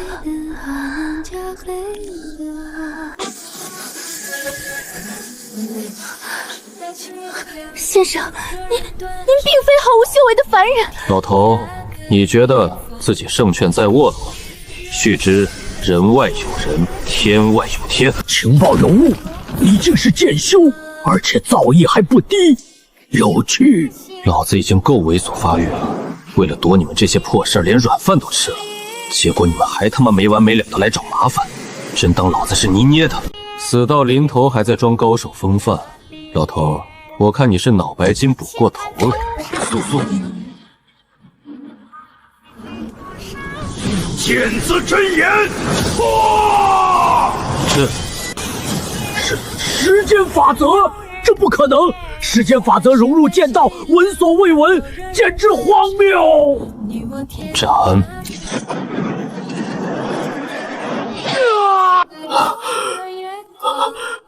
幻术！你的剑意竟然能跨越光阴标记目标，回溯时间干扰过去，硬生生改变现在的既定事实。可恶的赵构，你他妈究竟惹到了什么禁忌的存在？情报组织都是吃屎的吗？这种能斩断时间长河的无上剑圣，你跟老夫说他是凡人？老夫被猪队友坑死了！前辈饶命！是我有眼无珠，我愿付出一切代价，求你饶我一命。知我真实修为，你已是罪无可赦。身为剑修，临死前能见证这道时空剑意，你死而无憾。体面点上路吧，这是我给予你最大的尊重。前辈莫要欺人太甚，逼急了我，哪怕拼了这条老命，我也能拉你一起重伤。以死换伤，你太小瞧时空剑意的因果律威力了。老朽刚才在胡言乱语些什么？什么干扰过去，什么时光剑意，一直都是搬山进东风啊！当年确实尝试过半步赴海境，可惜失败了。至于这胳膊，人老了，记不清了，大概是在哪次战斗中不小心被砍掉的吧。原来这才是真正的恐怖，连一个人的记忆、修为，甚至过去的历史，都能被他轻描淡写的抹除修改。这个男人是真正的神明。匪患虽平，但各州郡损失惨重，数千名涉案官员落网，朝廷人员出现了巨大的亏空。首府，这些问题必须尽快解决。老臣明白，老臣手里攥着一份名单，全是那些贪官污吏和大晋境内不法宗门的把柄，财政损失就从他们身上狠狠地管出来。至于官员亏空，老臣准备立刻推行1年2考的新科举制，同时监造司已秘密打造了一批法宝监控考场，防止舞弊。秋考一结束，选拔出的人才立刻填补各地空缺。首府大人真乃大晋第一智囊啊！这种未雨绸缪的手段绝了！算书生，你少装蒜！你难道能掐会算？早就预料到今天的局面了。哼！自从听了帝君给出的圣人预言，老夫便日夜警惕，提前备好了雷霆手段。匹夫！你真以为老夫这首府是吃干饭的？切！说到底，还不是靠着人家帝君的预言。哼，没帝君，你有个屁用！你犹如斯文。行了，就按首府说的办。秦烽火，大晋与蜀地接壤的边境探查到异常变动，朕怀疑那是赵玉岩的藏身之所。朕命你7天之内给朕把这老贼揪出来，朕要亲手割下他的头颅，祭奠那些无辜丧命的百姓。末将听命。都退下吧。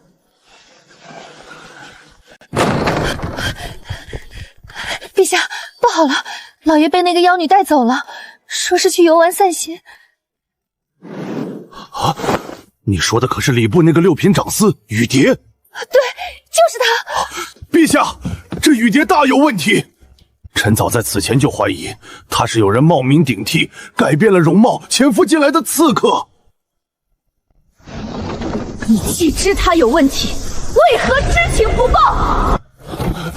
臣本想放长线钓大鱼，钓出他幕后的主使，臣罪该万死。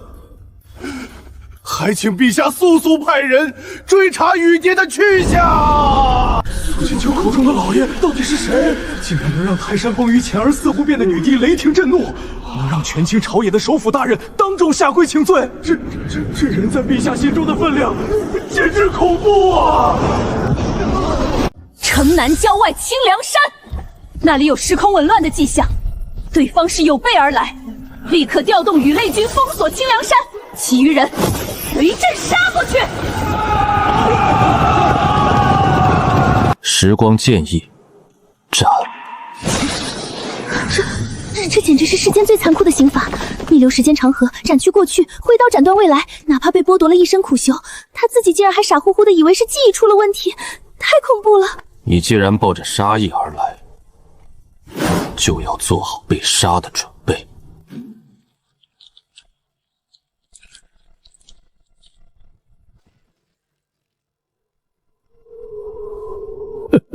人老了，脑子真是不中用了。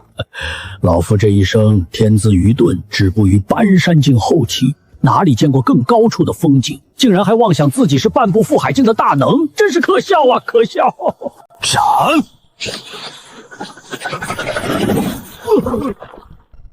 老夫真是失心疯了！区一个腾云境初期，竟然跑来刺杀腾云境巅峰的武蝶，还有这位深不可测的大能前辈。两位前辈，小的有眼无珠，得罪了二位，求前辈把小的当个屁给放了吧！求前辈留小的一条狗命啊！选择权交给你，是杀是留，随你便。刚才赵构气运大跌，那奖励真是太香了。这武蝶留着，说不定就好练好一波龙傲天的羊毛。反正这妹子本性不坏，想杀的又是帝君，跟我孟青州有什么关系？帝君死不死，关我屁事！武蝶姑娘，求您饶我一命，我真的不想死，求您发发慈悲吧！这就是修仙界的残酷吗？任你修为通天，在更高处的存在眼中，也不过是挥手可灭的尘埃。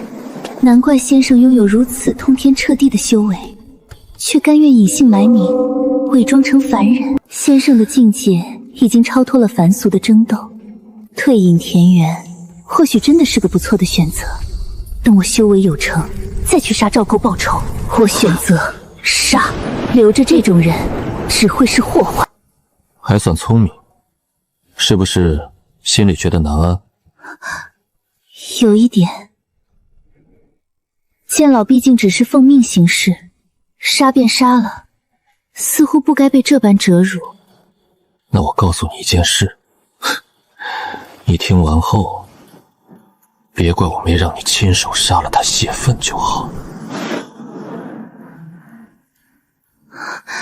什么事？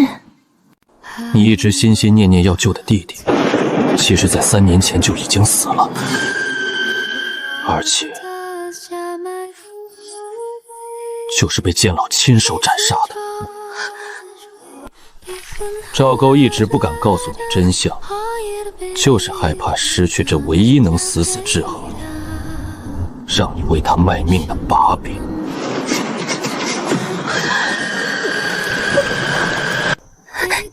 先生，您刚才说什么？您是在开玩笑的吧？你没有听错，认清现实吧。我知道这很残忍，但要打破你的侥幸心理，就必须狠狠揭开这血淋淋的真相。你也亲眼看见了，我能回溯时间，一剑斩断过去；我能推演天机，3言2语定人生死。我没有骗你的必要，也有那个能力窥见一切被掩盖的真相。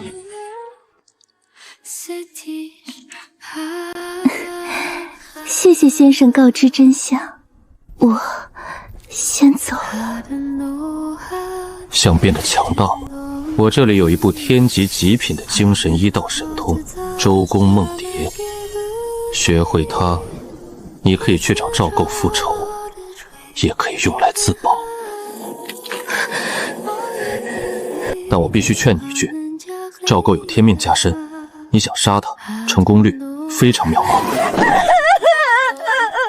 我操，险自险自重啊！这要是被看到了，我跳进黄河也洗不清了。节哀。先生对我有大恩大德，我武蝶愿此生为奴为仆侍奉先生，只求先生助我修行，我要变强。有朝一日，我一定要亲手将赵构的狗贼千刀万剐。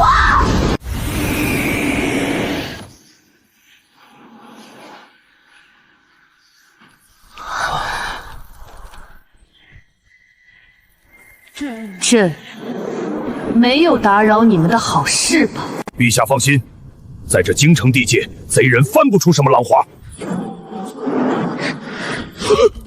这，你们夫妻俩也太会玩了吧！老夫前几天还在盘算怎么帮帝君摘掉绿帽子，结果帝君玩得更狠，反手就给女帝扣了一顶更大更绿的帽子啊！陛下，这其中必然有隐情，先别急，且看看再说。帝君公然出轨，女帝惨当绿毛龟。这换了任何一个有脾气的皇帝，不当场拔剑活劈了这对狗男女都说不过去了吧？原来是孟侍郎啊！早听闻他有一位极其贤惠漂亮的媳妇儿，今日一见，果真不假呀！郎才女貌，好福气呀！难怪之前苏清秋姑娘叫他老爷，看来陛下对这位孟侍郎极其看重，以后咱们可得悠着点儿，千万别得罪了。有没有点眼力劲儿？那是帝君，你们当着女帝的面夸赞帝君和第三者般配，是不是觉得脖子上的脑袋太重了，想摘下来当球体？哦，你们也觉得他们很般配？当然般配，简直是郎才女貌，天作之合啊！陛下，臣等愚钝，臣等不知他就是您的。现在才反应过来这是帝君，一群猪脑子。总感觉这两拨人的信息好像完全不对等啊！喂，是不是有人搞错了什么状况？你们几个自己滚去刑部，领取一套雷霆极刑，现在就去。雷霆极刑算啥？女帝陛下真的包养了小白脸，实锤了！孟乾就是女帝的小情人，帝君被戴绿帽子了，女帝也被这小白脸戴了绿帽子，而且女帝还这么护着他，这绝对是真爱啊！读书读傻了吧？挨雷劈至于这么兴奋吗？朕没有打扰你们的好事吧？啊，女帝，她怎么亲自来了？我知道女帝在宫外隐瞒身份，其实就是孟先生那个贤惠的老婆。我现在跑到荒郊野岭，抱着别人老公哭，这要是被女帝知道了，我还不得被碎尸万段？微臣孟清舟见过陛下。见过陛下。帝君，您在干什么？挑衅陛下吗？当场被捉奸，您难道不应该跪地磕头认错吗？为何表现得如此坦荡，甚至还有点被打扰的不悦？这也太猖狂了吧！老伙计，别忘了，帝君到现在还不知道陛下的真实身份，也不知道自己就是帝君呢。这出戏真是越来越刺激了。老姜啊，现在的情况是，帝君不知道来捉奸的是自己亲媳妇，松得好戏。女帝为了掩饰身份，又不好直接发火质问，你说这局该怎么收场？主动权在陛下手里。陛下只需以怀疑雨蝶身份有异为由提出质问，帝君必会解释。只要帝君亲口承认自己是在和这妖女偷情，陛下就赢定了。随后陛下再换回孟夫人的身份去质问，帝君那就惨喽！这下我们都不知道陛下怎么说。帝君要被狠狠拷打了。请问陛下，亲临此地有何要事？朕收到密报。礼部六品长司雨蝶被人冒名顶替，怀疑是奸人作祟。你为何会和他在一起？回禀陛下，这位姑娘的确不叫雨蝶，她曾是叛王赵玉言麾下的杀手，但她因为亲弟弟被要挟，才无奈听命。就在刚才，她突然得知弟弟早在3年前就被害死了，所以她幡然醒悟，一心复仇，想要扳倒赵玉央。故此，他特意带来了一份关于叛王的绝密情报，希望能将功折罪，帮倒陛下。虽然我知道先生是想保我的命，但我根本没什么绝密情报啊！赵沟藏身地7天一换，前2天刚换过，我哪知道他在哪儿？哦，是吗？说来听听。在说出情报之前，微臣恳请陛下答应一个条件。请陛下饶五蝶一命，臣愿收留他。你还想收留他？是。这可是龙傲天未来的超级外挂，既然送上门来，我当然要照单全收。失去这一大助力，赵构的气运值还不得跌成狗？先生，不行，朕绝不答应。若陛下不答应，臣就不说。臣提醒陛下一句，五蝶带来的情报是蜀王赵玉嫣此刻的确切藏身这点。孟秦，此言当真？千真万确。要说谁最想把赵玉嫣千刀万剐，除了女帝，就是老夫了。有了她的位置，老夫今晚就去活摘了她的狗头。陛下，大局为重啊！人家帝君为了大晋的江山社稷，只是要保一个女刺客的命而已，又没给您戴绿帽子，反倒是您天天冷落人家，还在宫里养小白脸儿，你有什么资格拒绝啊？你在跟朕讨价还价，朕很好奇，你不是口口声声说深爱着自己的妻子吗？为何现在却要与另外一名来路不明的女子纠缠不清，甚至不惜拼死保护她？陛下和武蝶无冤无仇，更别说他还献上了绝密情报，立有大功。微臣就算不保他，陛下还真会杀他不成？小样，我还算不准你。那你背叛妻子，和另外一个女人纠缠不清，你又该如何解释？我跟我那挂名媳妇儿的事儿，跟你个当朝女帝有什么好解释的？你管得也太宽了吧！虽然我只是你名义上的妻子，可是看到你抱着别的女人，为什么我的心会像针扎一样疼？回禀陛下，此事全怪罪臣。罪臣刚刚得知亲弟弟死去的噩耗，一时情绪崩溃，只想寻求一丝安慰。但我与孟先生清清白白，绝无半点逾矩之举。我这是怎么了？我堂堂女帝，竟然差点因为吃醋而乱了分寸，真是荒唐。朕知道了，允了。若情报属实，朕就答应你的要求，饶武蝶不死，让她成为你的丫鬟。微臣谢过陛下。另外，赶紧把真正的礼部六品长司雨蝶给换回来。是，真正的雨蝶没事，她只是陷入了幻境，被我藏起来了。这妖女的眼神怎么那么像要吃了她？朕是不是答应的太快了，又后悔了？蜀王赵玉嫣携领100万精锐大军，此刻正埋伏在藏仙山脉之中，剩下50万军队留守蜀地，防止有人切断他的资源补给线。这怎么可能？藏仙山脉毗邻大晋边境，那可是一处上古禁地呀！古往今来，无数大能进去寻宝都十死无生，那等绝境怎么可能藏得下100万大军？这便是赵玉言的枭雄气魄，常人不敢想的事，他偏要做。100万大军目标太大，他便花费数年时间，不计成本，亲自深入藏仙山脉开荒，最终硬生生在禁地中开辟出了一块足以容纳100万大军的绝密区域。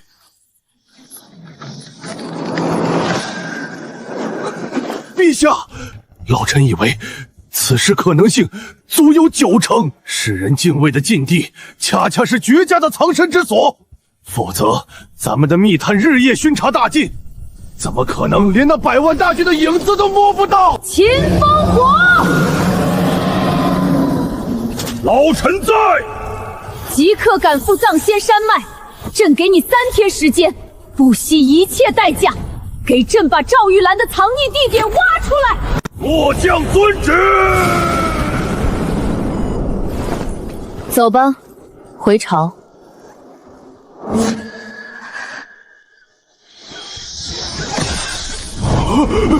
陛下当心！这是设计时间大道的绝世剑意，仅仅是遗留在空气中的一丝残存痕迹，就能瞬间对朕造成本源创伤。施法者的境界，至少在月曜境巅峰。此人之强，绝对不在朕之下。这怎么可能？涉及时间道则的剑修，古往今来闻所未闻啊！大晋境内所有搬山境以上的高手都在我礼部的名册上，这等通天彻地的大能，究竟是从哪个石头缝里冒出来的？连不可一世的女姑都觉得棘手，认为是一尊大敌。先生的强大远超我的想象，足以抗衡一国之君的无上剑圣，却偏偏低调、热心顾家，长得还这么俊朗。世界上怎么会有如此完美的男人啊？他唯一的缺点就是瞎了眼，但这反而成了他最的优点。毕竟，完美无瑕的生灵是神明，有缺陷的才能被称为人。青州，你刚才一直在此，可曾见过一位实力通天的剑修大能途经此处？回禀陛下，微臣没有看见。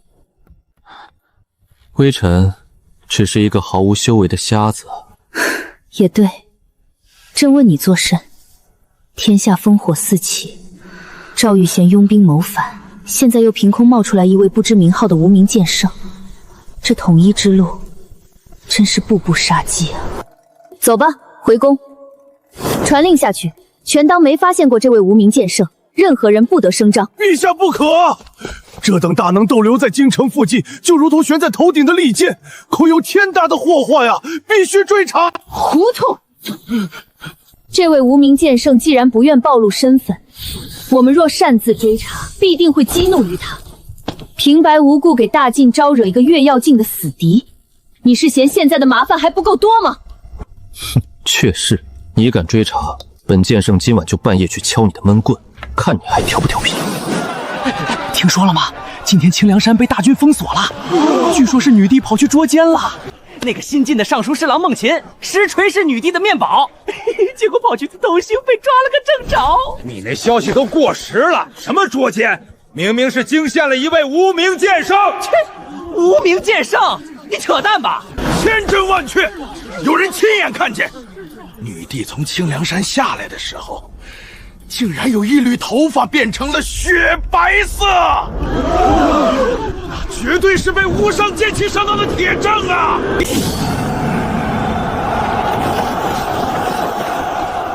恳请无名剑圣现身赐法，恳请剑圣演绎剑道神通。该死，这藏仙山脉真不是人待的地方。即便我走的是父王开辟的安全路线，这一路也是九死一生。这些妖魔简直杀不完。终于到了！父王，儿臣回来了。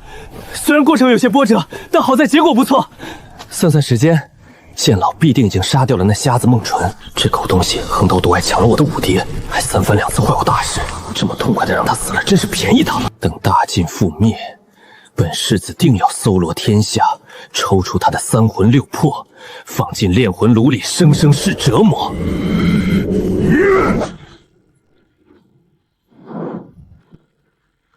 父王，为何儿臣凯旋而归？你为何下此死手？凯旋而归？谁告诉你那瞎子已死？我派出了剑老去刺杀，剑老可是半步覆海境的大能，怎么可能会失败？君未死，剑老却死了，你这逆子，给本王好好解释解释吧！什么？剑老死了？这不可能！他擅长隐匿，从不留活口，大晋朝廷根本不知道他的存在，怎么会被杀？废物！成事不足有余的东西，本王将如此重任交托于你。你就是这么回报本王的！隐忍筹谋数载，一朝被你败尽，局势彻底逆转了，攻守一行了。现在开始，我们要承受的是女帝那毁天灭地的雷霆报复。皇上，攻守一行了，我的谋反大计还没开始就结束了，为什么？贼老天，你不公啊！我感觉刚自己像被老天爷针对了一样，什么都没干，瞎子就指着我说我要造反，派五蝶去刺杀他反水，派剑老去剑杀死啊！皇上，不好了！事后观测到，大晋军队正朝着藏仙山脉疯狂聚拢，几十位半山境5个覆海境大能带队，主帅是诸国大军秦烽火。大晋军队会来藏仙山脉，还是秦烽火亲自挂帅？不会是来找我们的吧？不可能，我们在禁地深处，连江沧海那等智囊都不可能想到。都别慌，藏仙山脉易守难攻，就算他们来了，我们也无所畏惧。更何况，他们根本不可能发现我们的绝密位置。你们看，那是什么？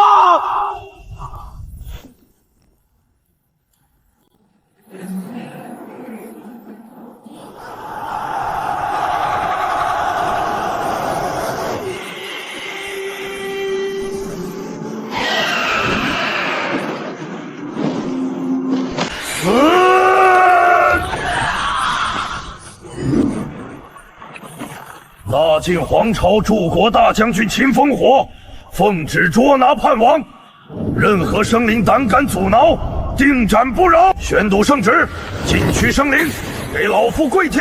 奉天承运，皇帝诏曰：蜀地叛王赵玉安举兵谋反，罪不容赦，现昭告天下，包庇袒护者与叛王同罪，猖狂挑衅者与叛王同罪，煽风点火者与叛王同罪，钦此。